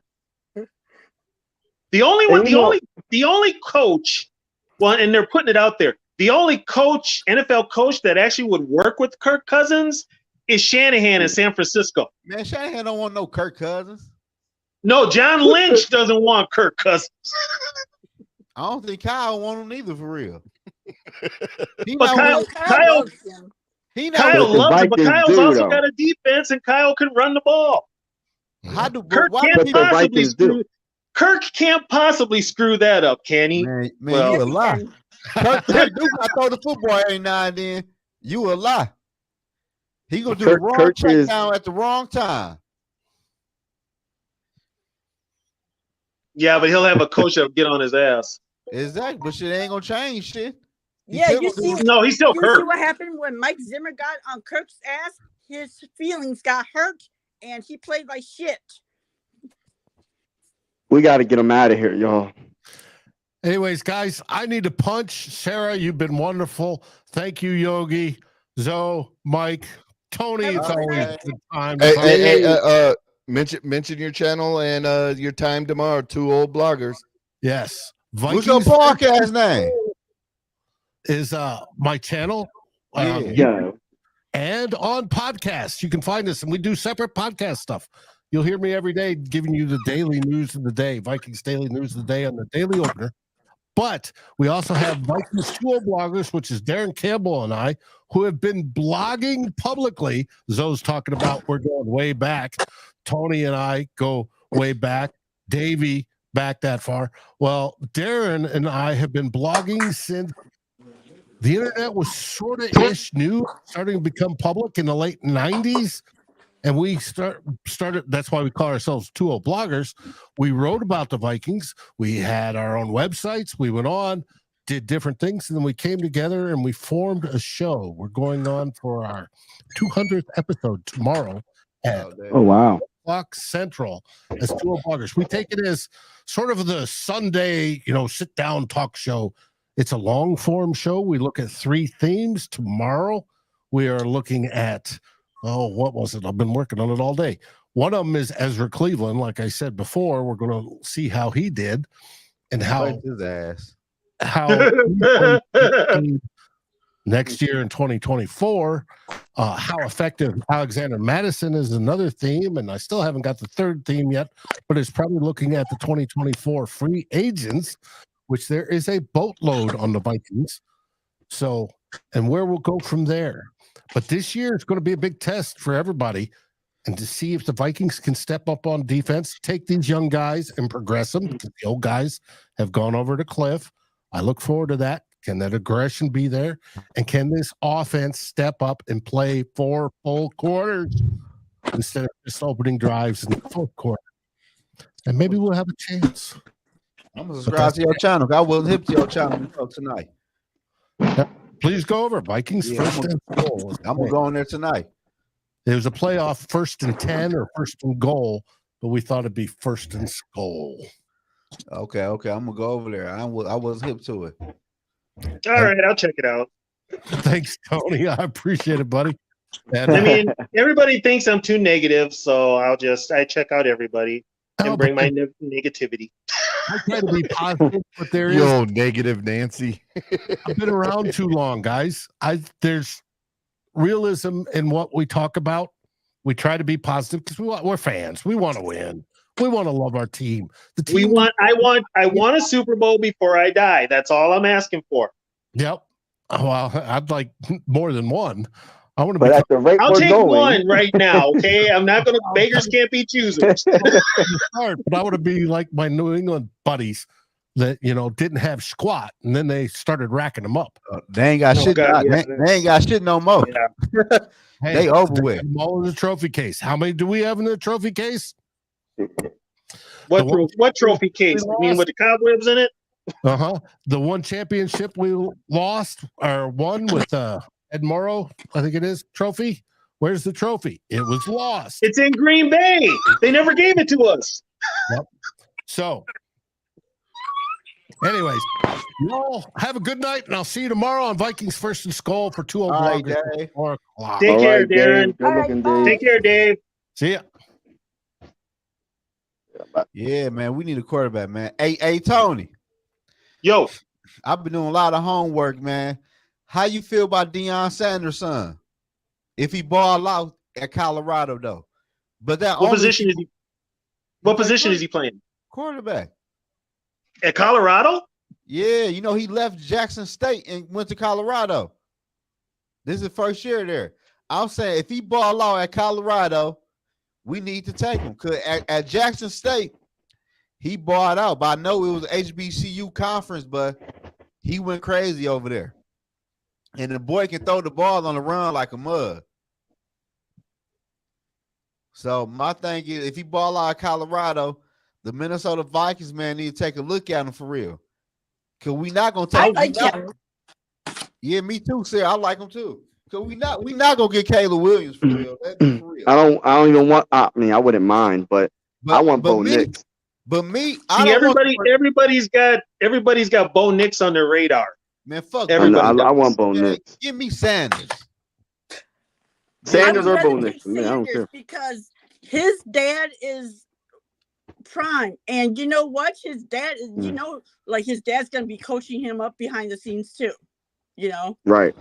And you know another reason why I like Sanders if he ball out at Colorado, because Mike Zimmer is his defensive coordinator. So I know Mike Zimmer be giving all type of looks at practice. You know what I'm saying? Like disguise and stuff, blitzing all type of different players, stuff like that. And he know what to expect. So if he ball out at Colorado, I want him here in Minnesota in the first round. Okay, I'm gonna tell you something about that too. With Mike Zimmer there, if it comes down to it, if say he's gonna get drafted, but he's probably gonna tell him to avoid Minnesota because he might. He's bitter with the Vikings. Man, Zimmer knew what he did was fucked up. What'd he do? Man, his defense was horrible. Like fuck Kirk Cousins, your defense was horrible. He knew.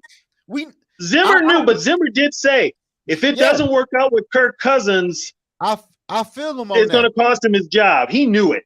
I feel him on that. I 100% feel him. And it did too. But it did. You still need to talk to your quarterback, but Kirk Cousins ain't had shit to do with your damn defense. Facts. True. That's true. The defense got worn down and was horrible. The only game where I saw Zimmer's defense actually look impressive was the wild card game against the Saints. After that, they were predictable as hell. Yeah, with that dumb mad gap blitz shit you've been doing for 10 years. Like, what is that? You've been doing this. I had this to say too about that defense last year. You know who would have fit perfectly in that defense coming off the edge?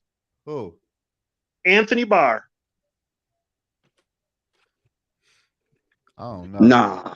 That defense was made for him.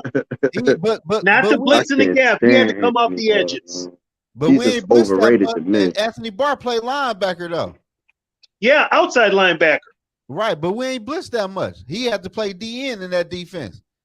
No, he'd have to play outside linebacker. He'd play the same position as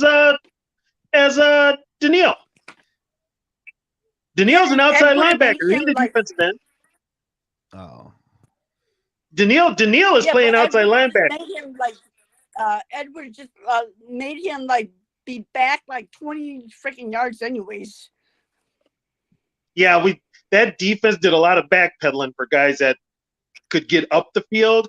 They did a lot of backpedaling in that defense. But I ain't gonna lie to y'all, man. The Minnesota Vikings, man, like the bread and butter is the offense. So we need to fix that damn offensive line, man. And I don't care what nobody say.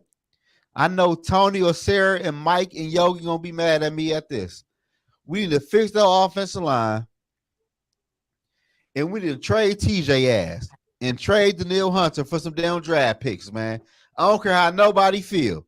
I know TJ is a top 5, top 4 tight end, but we need some draft picks for the next NFL draft. I don't want to pay his ass that money he won't. I don't want to pay no tight end no $17-20 million, and we got 2 nice wide receivers at our dispense. Well, and you know what? They're not going to be able to pay JJ if they keep it up. That's what I'm saying. So why are we still playing with TJ? Like, let's be for real. We about to pay TJ his money, pay JJ, and pay Darisaw. So competitive rebuild. That's all I'm going to say. Competitive rebuild. That's bullshit. And guess what? The front office now, their attitude is, we won 13 games next year. Let's run it back with what we have. Man, them 13 fluke ass games. I was surprised. Every time I saw we were giving up 400 plus yards and we had a win, I was like, how, what guardian angel from the football gods was saying, you know what? They gave up all these yards and all these points, but we're going to let them win this game. When it comes to that guardian angel, all I got to say is, where was that guardian angel in 1975 when Drew Pearson pushed off? Where was that guardian angel in them 3 damn Super Bowls? Where was that guardian angel in Philadelphia? You showing up for games like the Colts and stuff? I don't care. I do not care. But we need an offensive line. We do. Don't forget, we got to pay Darisaw too. That's what I'm saying. We can't pay everybody. If we pay them people on offense, who can we get in free agency to fix the defense? Because we need D tackles, we need D ends, we need all that shit. We need like wholesale changes. We do. So why? I don't know. Is Flores playing a 3-4 or 4-3? He said he's gonna play. He's gonna play whatever the opponent he playing against, whatever the hell that means. So I guess that means he's playing. You know what that means? He's playing a lot of nickel. Yeah, right. He's playing a lot of nickel. But you don't. I mean, like I said before, the question I had: there's nobody on that defense that scares me. Nobody. Mm-mm. You know, who's going to put pressure on the quarterback? If we went and traded for Alex Highsmith, I'd be happy. My God, Nuke the guy in the building. That's my brother. He tapped in with us. But yeah, man, fuck, man. It don't even matter at this point for real, man. We need a quarterback, man. I ain't gonna lie to y'all. It don't matter who we trade. We need a quarterback, man. We ain't going nowhere with Dirty Kirk, man. I ain't gonna lie to y'all. It don't even matter what we do. We got to find us a quarterback who can hide the wounds like Joe Burrow doing with the Bengals. Cause I ain't gonna lie to y'all. I don't know who the Bengals even got on their damn defense. I know a couple of guys, and that's it. Who you know? Throw me one name out there. Hendrickson, the defensive end. Oh, you probably know because you probably into football with the Bengals or some shit. I don't know nobody on the Bengals defense for real. No, I pay attention, but I pay attention to the lines. So that's my bread and butter. Right, but the Bengals got a dog-ass quarterback, and guess what else the Bengals got? A dog-ass trio at wide receivers. Well, don't be surprised. Don't be surprised. I wouldn't put it past them. Don't be surprised if Justin Jefferson ends up in Cincinnati with Burrow. No, okay. They won't be able to pay all them players. All right. They got the money. No, So they got the money. To pay Joe, Chase, and Justin Jefferson. Yeah, they got the money. Hey, I don't see it. If the Bengals were to offer, you don't think Joe Burrow wants to put the band back together? Hey, man, hell no. Joe Burrow wants his money. He's still gonna get paid. Not if you paying. Trust me. He's gonna get paid. These owners know how to work that money when it comes to a quarterback. I don't see. Trust me. What happened? I'm sorry. What y'all say? My thing is this though. They not gonna keep T. Higgins, and they got a dog as wide receiver tree with them 3 wide receivers. No, Higgins is probably gonna get top dollar. He's gonna get he's gonna get big money to go somewhere else. You know what I'm saying? He gonna get less than what Justin Jefferson gonna get. I don't even know what Jefferson's. What Shit, is he 30? now? What is he rated? Shit, 30, 33, shit. Well, he's on his rookie contract. Yeah. Oh yeah. I'm talking about when he signed that new contract. Let's see here. He gonna get about 30, man, for real. 30, I think about like 30 mil. You can't pay Yeah. him. And what that receiver from Cincinnati name? What's the name? Chase. Jamar Yeah, Chase. Chase gonna get the same shit Justin Fields about to. I mean, what Justin Jefferson gonna get? Then they gotta pay Joe Burrow his money, and you gotta pay to keep some offensive linemen around. That offensive line in Cincinnati terrible. They ain't gonna pay for no offensive line. I'm saying I don't see Justin. Justin ain't. First off, Justin ain't going nowhere. Don't be surprised, brother. No, I'm not surprised. You know what? Never say never. Justin could play hardball and want out of here. I feel you. See, Stephon Diggs got the hell on. Yeah. Oh, Man, and don't let nobody fool you. That was a whole Kirk Cousins thing. I already know it was. You see, And he tweeted soon when Kirk Cousins signed that contract. I'm gonna say this right now. If somehow Justin Jefferson leaves before Kirk Cousins leaves, we are doomed as a franchise. I'm gonna say that right now. We're doomed. If Kirk Cousins is still the quarterback and we get rid of Justin Jefferson, no. Just remember, as long as we're better than Green Bay. Right. Green Bay. So you can say what you But want. Green Bay got Super Bowls though, so we trying to get on their level. It ain't about Super Bowl. Green Bay on the right path. They trying to see what they got in that young quarterback. Bruh. Yeah, and you know what? I feel bad for him. They're gonna run. He wins maybe if he does terrible this year, they're gonna run him out of town. That's Green Bay's history. They're gonna run his ass out of town. Right to Minnesota. Shit. So, Mike, I know you're a hard no, but if the Bengals were to offer the Vikings 3 first-round picks for Justin we taking Jefferson, you wouldn't do it? 3 first rounds?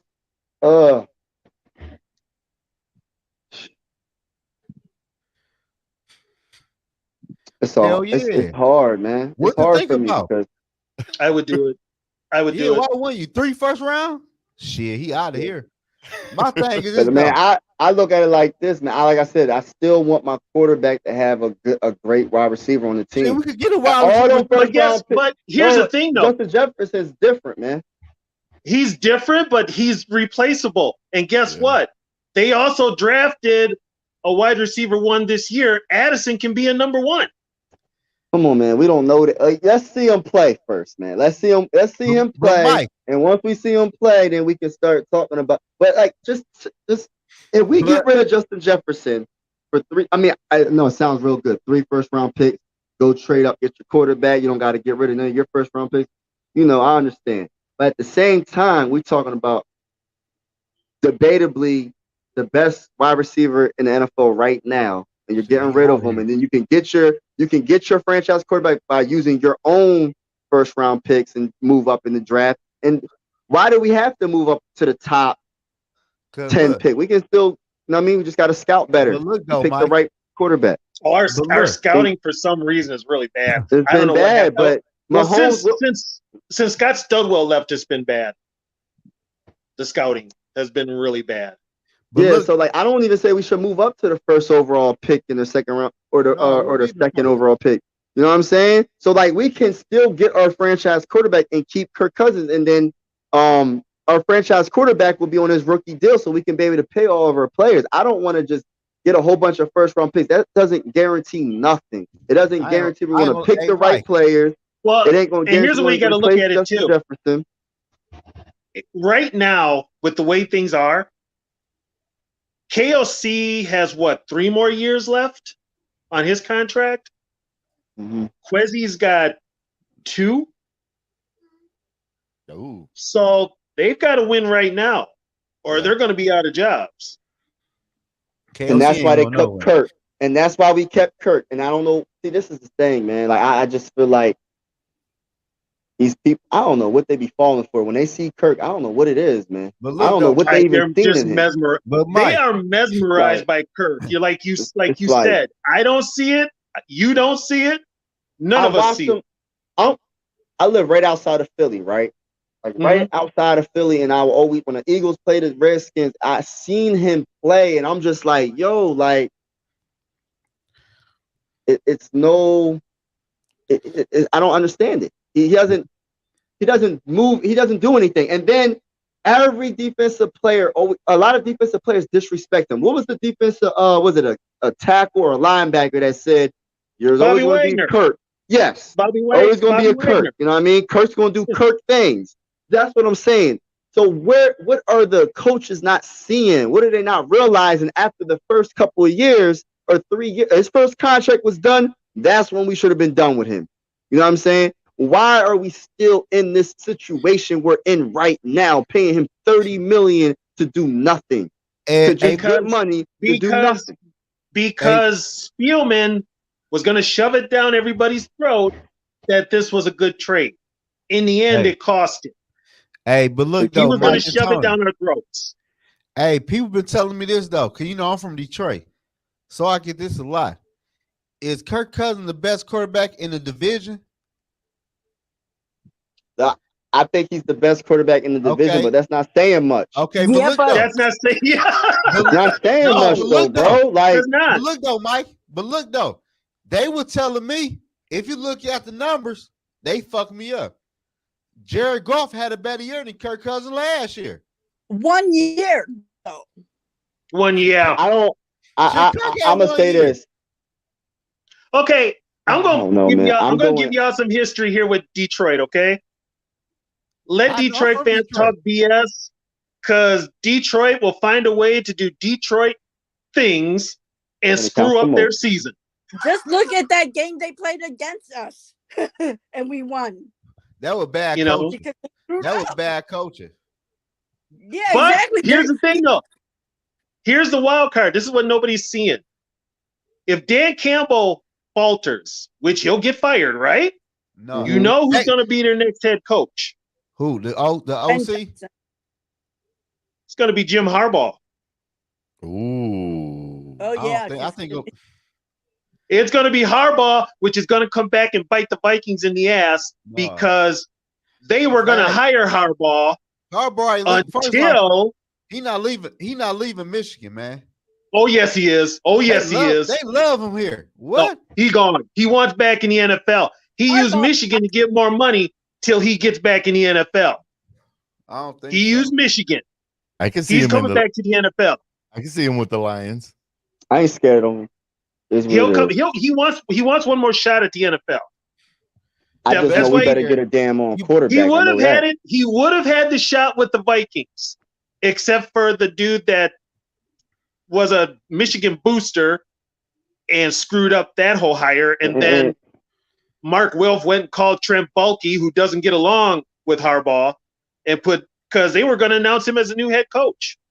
No, I don't want Harbaugh anyways. He was going to be the new head coach. Offensive-minded coach. That's what I want. But if Harbaugh had came, he would have definitely brought Vic Fangio for defense. Okay. And we for sure would have been way more physical this year. Our team is soft. Our whole team is soft besides. Yeah, the team was soft last year. I ain't gonna lie to y'all. JJ be playing soft sometime. He does. Okay. To prove that the team was soft last year, do you guys remember the presser that O'Connell did where they scrimmaged with the Niners, and he said the Niners were too physical? No, I didn't see that. He said the Niners were too physical for a scrimmage. O'Connell said it. O'Connell. No, he didn't. Yes, he did. Yes, he did. Oh my gosh. We got a soft behind team, man. Like, I'm like, you know what? If you're a coach and they're physical, you amp it up. You get physical too. It's football. But you saw it last year. That team was soft. That is probably the softest Viking team I've ever seen, except for the Les Steckel team, and they were all hurt. They were too soft. Just garbage. And where software counts the most is trenches. The trenches is where we're soft. And that's why, as much as I keep going back to it, but as much as I like Jordan Addison, that's why I said, why didn't we draft the offensive tackle? Offensive guard or something. Like those, I know it's not the sexiest position, but you have to build the trenches. And it's like, until we do that. Well, like I said, this year, Adam Thielen replacing him. If you're running it back with the same offensive line, and then you re-sign Bradbury to a 3-year deal, and you know he sucks, but you give him 3 years. Come on. And you're playing much better defenses this year than you did last year. Or they could have used a 3rd-round pick to get an offensive guard. They could have did something. We ain't got no offensive linemen. We ain't picked none up in free agency. Like, what the fuck are they? Like, what are we doing here? We should. That's why I was kind of I wanted Ryan Pace to come here. I wanted him to blow up the team. Start from scratch. And that's another good trade. We could probably trade D Hunt for offensive lineman. Maybe that can get us something. I mean, and a lot of we're not going to keep them. A lot of it is also too, and Yogi will attest to this. What scheme are they running for the line? Oh, offense? The offense, yeah. What scheme are they running? Man, I don't know what the hell they doing, man. But it looks like they're just winging it at times. Mm-hmm. They can't. They don't never run screens. They can't run screens because they can't block. That's the reason why we didn't run screens, because we can't block. Yeah, can't run screens. Right. And you ain't bring nobody. They can't get out. They can't pull. They can't pull. But they were telling me the offense line gonna get better in year 2. Could they plan to get? They plan to gather more. Man, that shit. Okay, this offensive line has been playing together for like 2 years. Longer than that shit. Yeah, Ezra Cleveland, Brian, and Ingram. Yeah. Ingram's a rookie. Darrisaw's like 2 years, and Bradbury's been there 4 years. And it's the same thing. I mean, if I can sit on my couch and I can pinpoint what's wrong with this line, just like every other football person, why the hell can't they in the front office? What are they seeing? Exactly. That's shit but I don't know, man. It's a head scratcher. It's a head scratcher. I ain't gonna lie to you, man. I'm ready for the season to start to see what's going on. But I'm about to upload on my channel. I'm gonna upload more Michigan content on this motherfucker for real. The Minnesota, I'm about all out of content with the fucking Vikings, dude. Cause we ain't bringing no offensive linemen. We got Cleveland bum ass back out there, and I want to see can Michigan win the fucking college championship under Harbaugh bum ass. And that's why stats be lying, man. That's why when they be saying that Ezra Cleveland is like above, like he is above average, okay, but he's not like top. Yeah, he's not no top 10. Yeah. Who's great? Who's grading is that? Is that Pro Football Focus? Yeah. Okay. That what Dave said. Honestly, don't look at Pro Football Focus. They're garbage. They're a bunch of stat nerds from England who have nothing better to do with their time, so they want to grade these. They don't even know anything about football.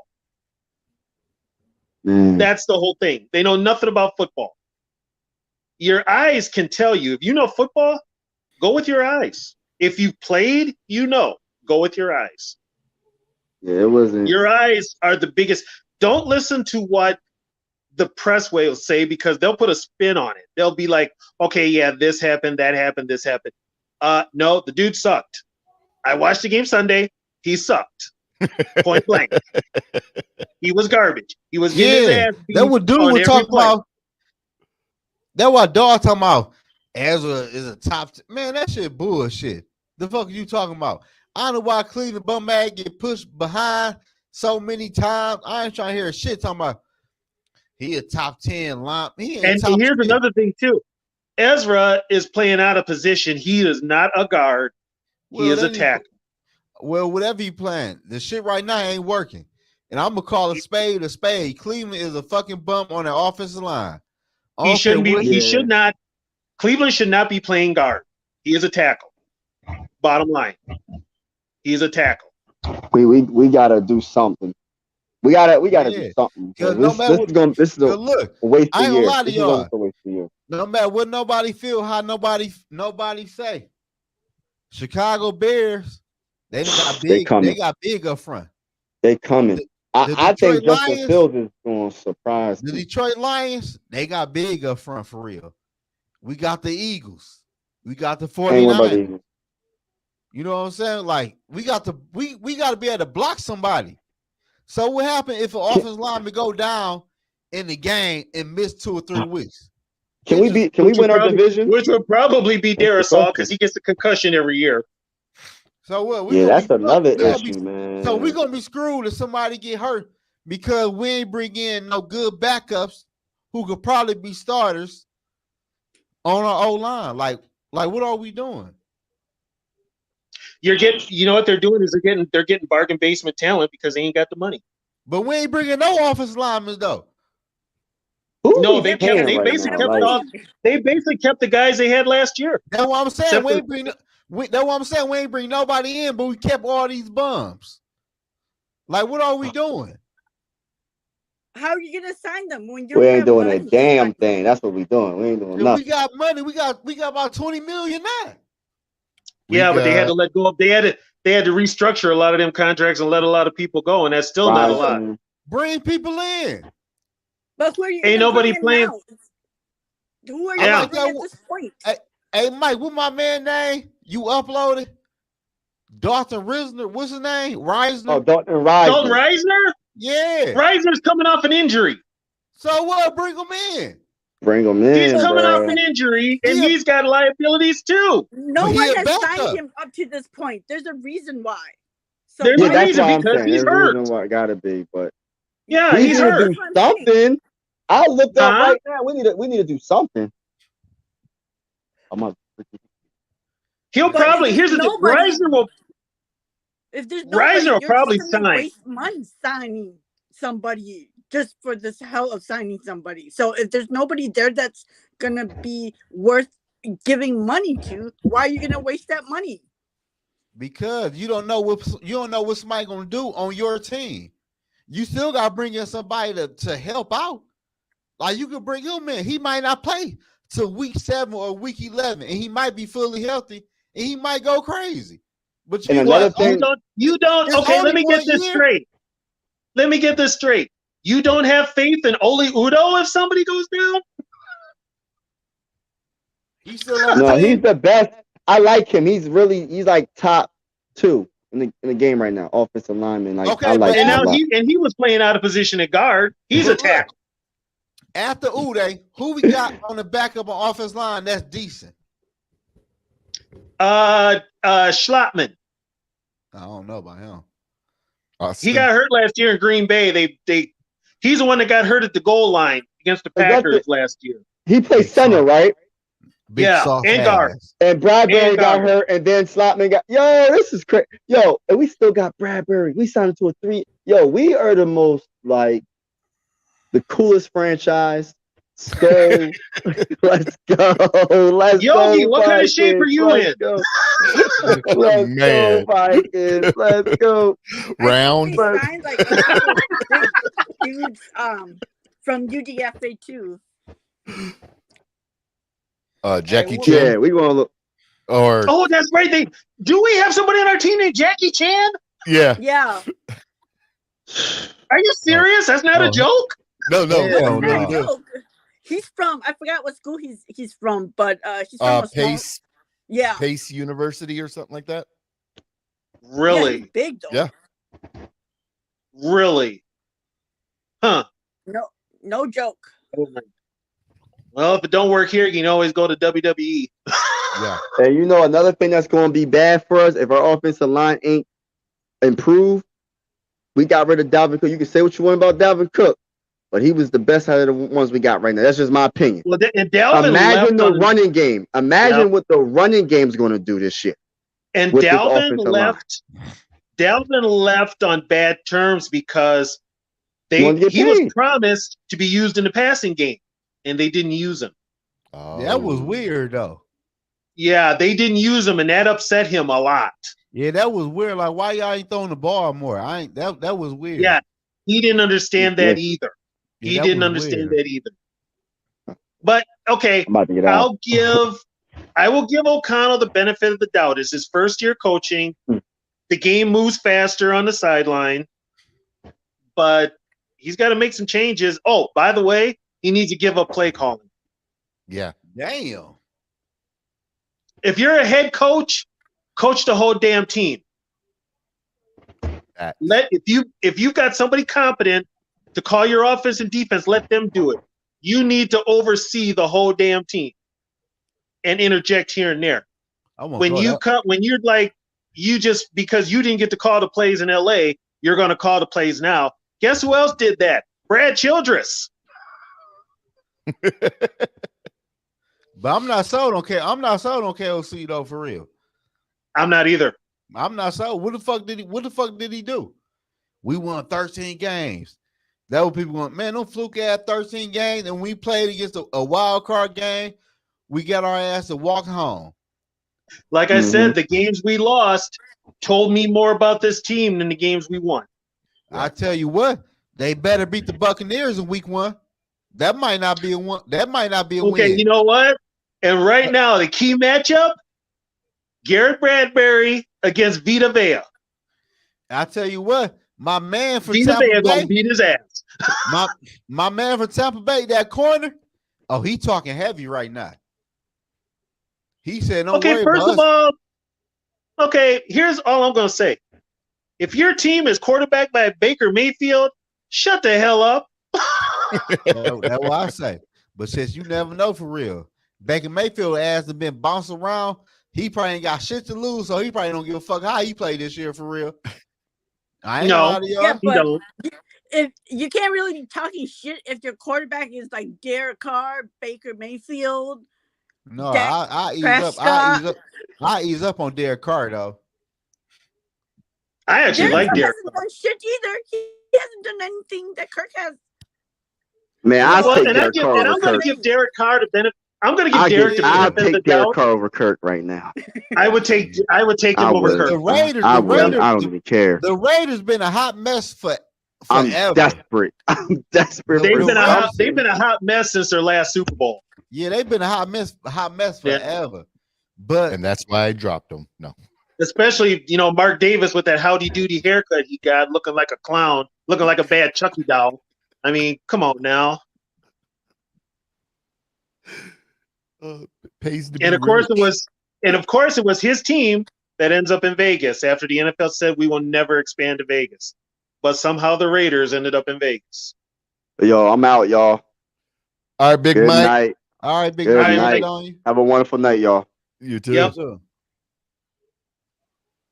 Yeah. So, and then there was 4. Yeah, but I tell you what though. But week 1, we better beat the Tampa Bay at least by 2 possessions, man, for real. Yeah, they're gonna have to. They gotta against Tampa Bay from start to finish. They gotta dominate. Then maybe I'll feel better. I'll feel better. We're going to be put to the test because Tampa Bay has their offense is shit, but they still have pieces on their defense too. Yeah, so I told you. They're not just getting. Speaking of Tampa Bay, would you guys corner. trade Andrew Booth Jr. for Carlton Davis? Hell yeah, hell You yeah. put Levante David in that. Yeah. Yeah. Why would they do that trade though? Yeah. Give me. You know who I want? Give me Devin White. The linebacker. Yep. Give me that. He wants out of Tampa Bay too. But shit, he getting paid though, ain't he? I would send Hicks and Booth for White and Davis. And Booth is injury prone, so I'm happy to give him up.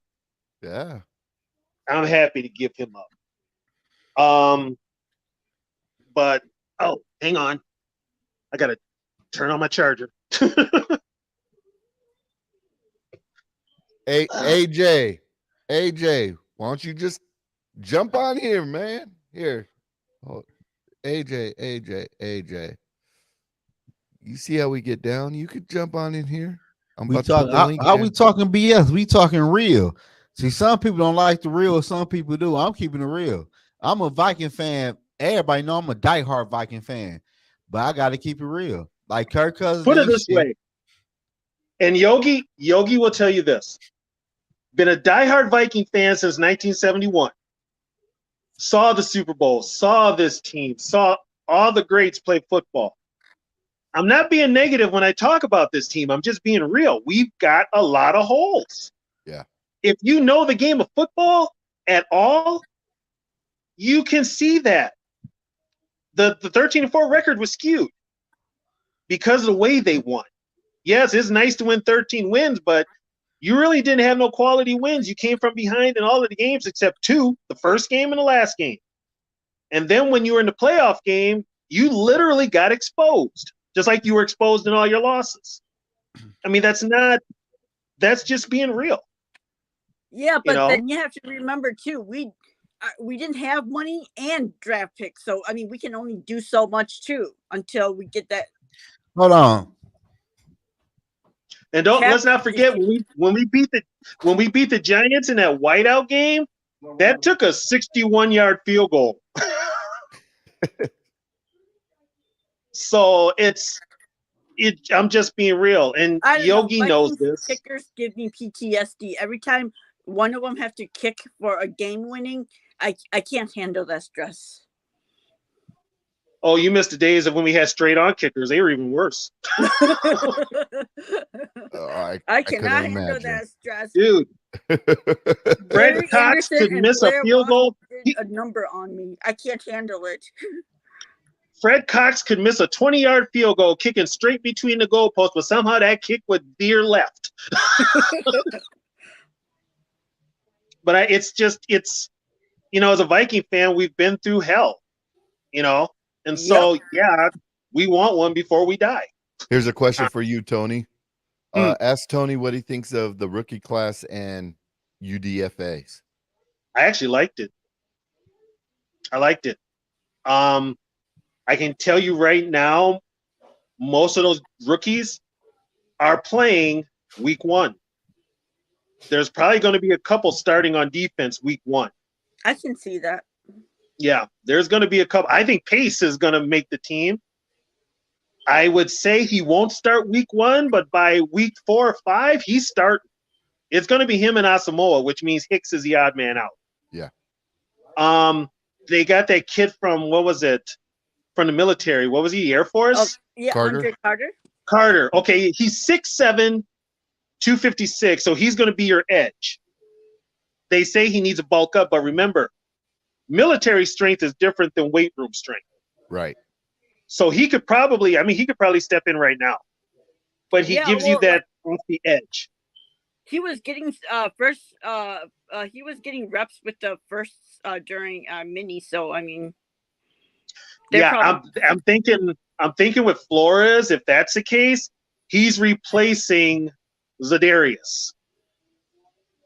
He gives them that off the edge, that height too. You're gonna have to throw over him, so that helps. I don't know what they're gonna deal with Hunter, so that's the big wild card. Didn't they got a defensive tackle from LSU, right? Yeah. Roy. He's gonna play. He is gonna play. Yeah, he was getting reps as well with the first team. Yeah, he's gonna play. There's a couple of other guys they got. I know the last pick, the running back, probably makes the team. He probably makes the team. The guy they drafted last, the running back. I forget his name. So do you think he's in and that kick returner is out? I can't remember his name. Kane? Yeah, Kane is out. Oh, Nwangu? Kenny Nwangu? Yeah. Okay. You heard about the new kickoff rule, right? Yep. Okay, that killed a lot of jobs right there. Yeah, it did. Including Kenny. He's gonna make the team. They're gonna have to use him in the backfield more. He's gonna have to be a change of pace from Madison. And Nwangu he's got the speed. He's got kind of that Delvin speed where Madison is like a bull. He'll run you over. Yeah. Nwangu would be like a change of pace. But yeah, when they changed the whole kickoff rule now, and it's like it's gonna be hard for me to watch football, to be honest, with these rule changes. That's why I think him and Brian Powell, I believe.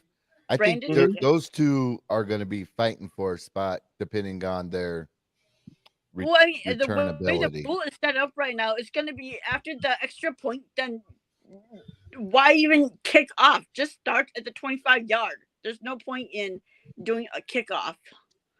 You know? Yeah, I'm going to be honest with you. They're ruining the game of football with these rules. They're ruining it. And it's not player safety. You've even had players come out and say, okay, these rules aren't going to make a bit of difference.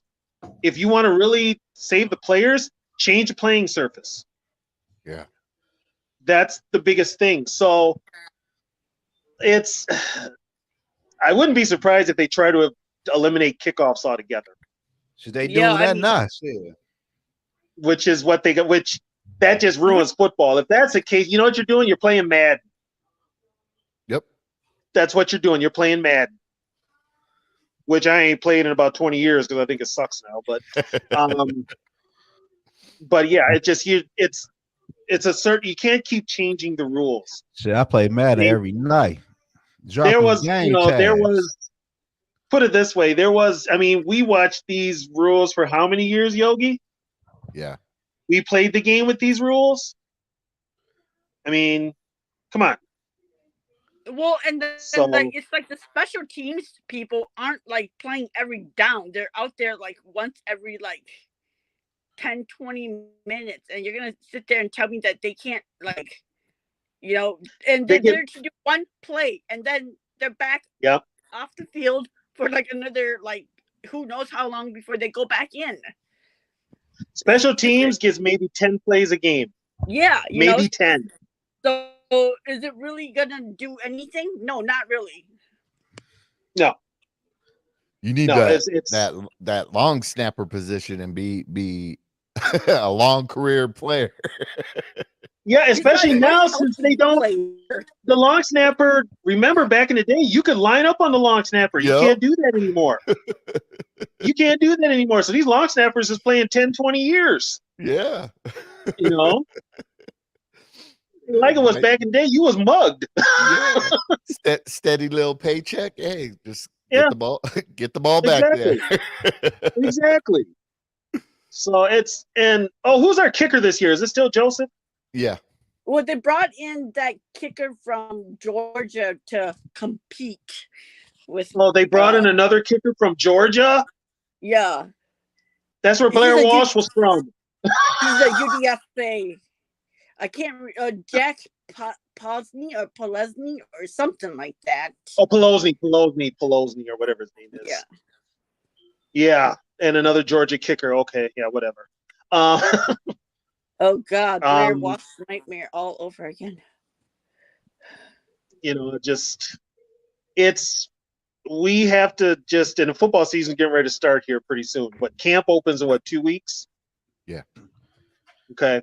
So within the next 2 weeks, things should ramp up with what they're going to do with Danielle Hunter. If they haven't done anything with Danielle yet, Danielle's probably going to hold out.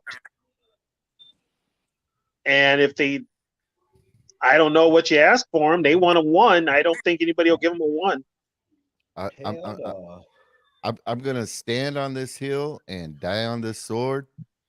I would trade Hunter to the Ravens for Patrick Queen, Patrick McCarry, and a 4th round pick. Because we're upgrading at Jordan Hicks. We're gonna upgrade on our line. And you know what? Now that you mention that, I'm going to fleece the Raiders. I'll give them Danielle Hunter. Give me Max Crosby. That would work too. And the Raiders will take it. Yeah. And they might even give us a 7th round pick with it because that's Josh McDaniel. Well, and also Mark Davis is stupid. You'll probably get a 3rd. We'll probably get a 3 and a 7. That's how bad the Raiders are at front office now. They're terrible. Right. I'll take terrible. That deal. Max Crosby a third and a seventh. Oh yeah, for Daniil Hunter, hell yeah, I'll take that. and maybe ship him a 7th rounder next year. Yeah, I'll do it. We'll ship them Jalen Rager. No, I want to Oh, ship. that's right. Rager is still on the team. Yeah, I want to ship Jalen Rager and Jordan Hicks to the Steelers for Alex Highsmith and a second. I could work with that. We need linebackers so bad. Man, The only thing that'll probably save the linebackers is if Pace comes in and he's a beast, which I think he will be.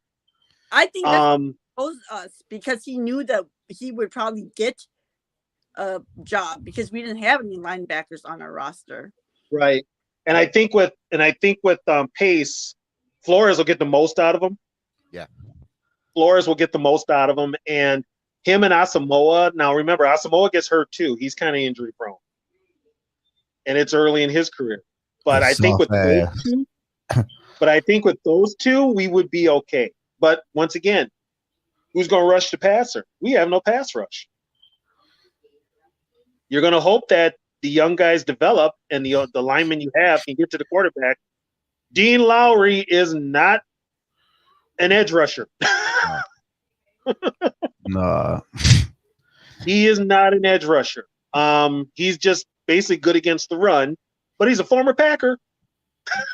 Yeah. You know, if we were going to take any former Packer, that's not the one I want. AJ, I've been about Miles Jack for a while. I would love to sign Miles Jack. Where's Miles Jack now? He was on the Steelers last year, so that's okay. That's right. He was a Steeler. Yeah, in Brian Flores' defense. That's why I'm high on Alex Highsmith right now too. Because here's what I don't get with Flores here. Why isn't Flores in the front office, kind of in Quezzy's ear, telling him to get these former players that fit his defense from Pittsburgh and Miami? Exactly. They probably ain't shit. That's what I'm thinking. I'm starting to think they're not listening to him. Yeah. Or them players ain't good for real. But with a coach like that though, you want to get somebody that knows your defense and knows your scheme. They can kind of be a coach on the field.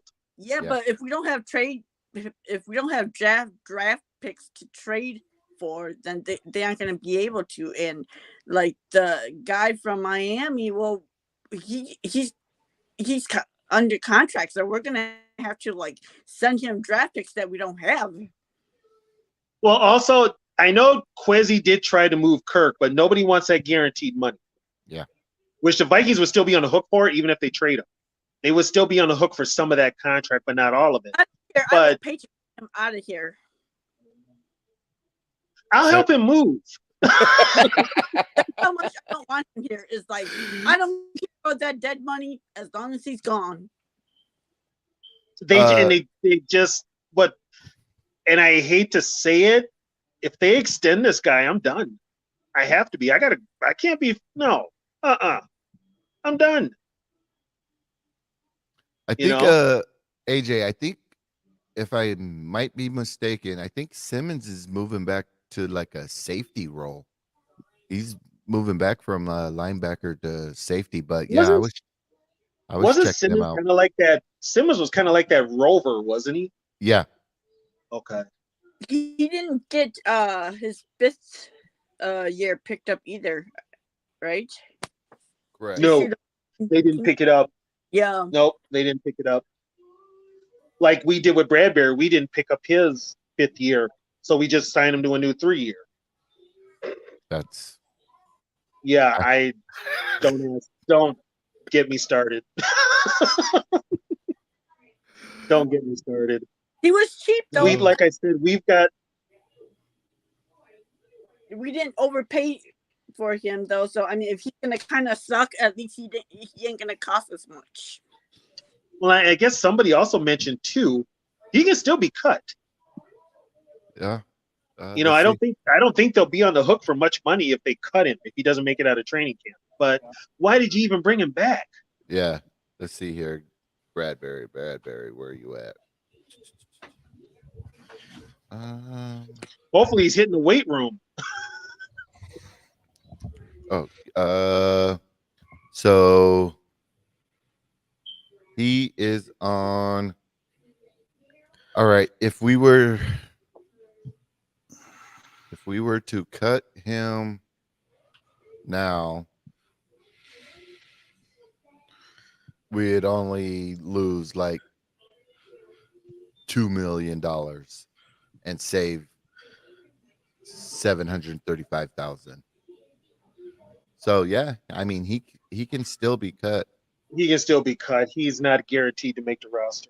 Correct. He's What I'm worried about is that we're gonna get a rookie quarterback, and then they're gonna be like, oh well, let's extend Kirk and have the rookie sit behind Kirk for a year.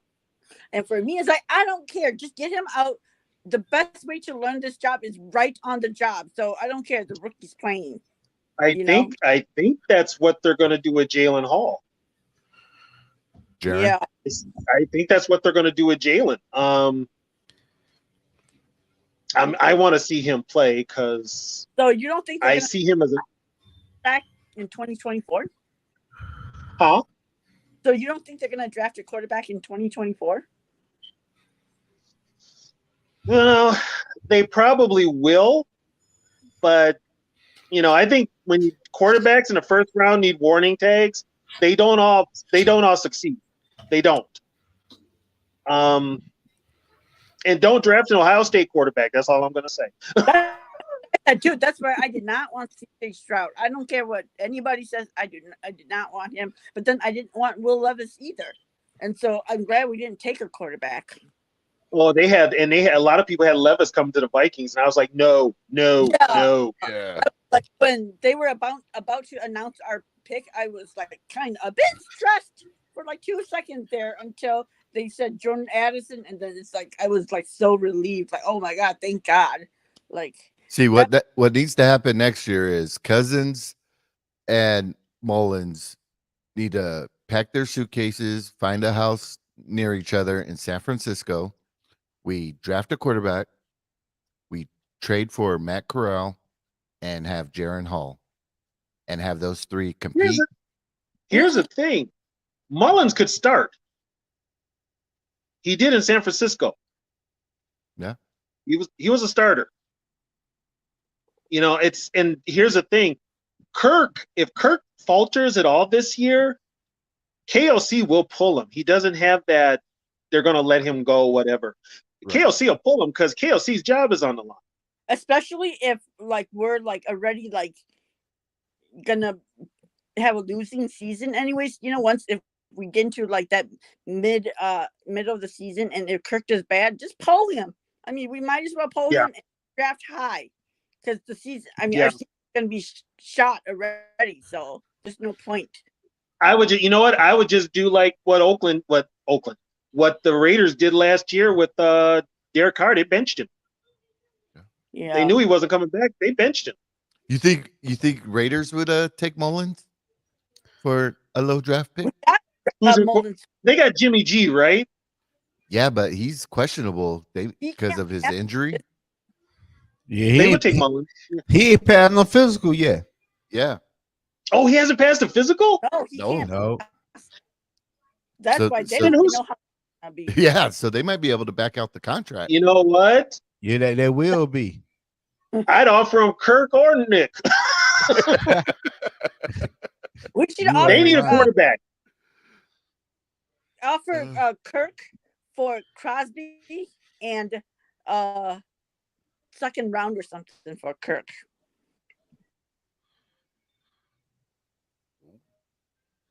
Yeah, I could live with that. Yeah. But just as long as Kirk is not here, that's all I care about. This experiment has lasted way too long. He should have been gone. He should have been gone when the first one expired. Instead, they extended him. That was Spielman, and then they extended him again.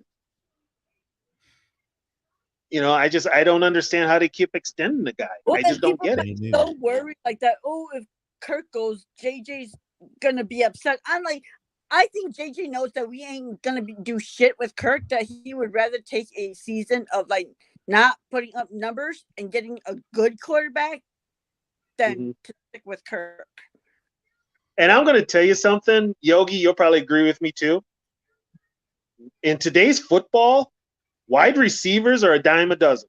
Yeah, they are. So you lose Justin, you got Jordan. We don't know what he can do. We'll see. But I mean, there's always going to be a receiver that's going to come out and he's going to set the world on fire. Always. Malik Especially Neighbors, in LSU, today's football. Yeah, second round in today's pick football. next year. You know, so I mean, it's wide receiver is a position that you can move on from your high profile ones. You could actually save yourself some money too. You really could. Oh. Now, the only thing that hurts it is ticket sales, but that's the one thing about Vikings. Even if we were to suck, because there ain't shit to do here, I think people are still going to show up to the game. When it comes to football, the Vikings have always owned this town. It used to be years ago it was the Gophers. Yeah. But it's been the Vikings since the late 60s. And they've of all the sports, this has been a Viking town. Yeah. I mean, we were part of the semi-pro world. You couldn't get people to come watch semi-pro games unless they knew guys that played for them. Nobody cared. Nobody cared. Unless you have somebody that's in high school, pee-wee, whatever, college, pro, whatever. Football up here is a secondary sport.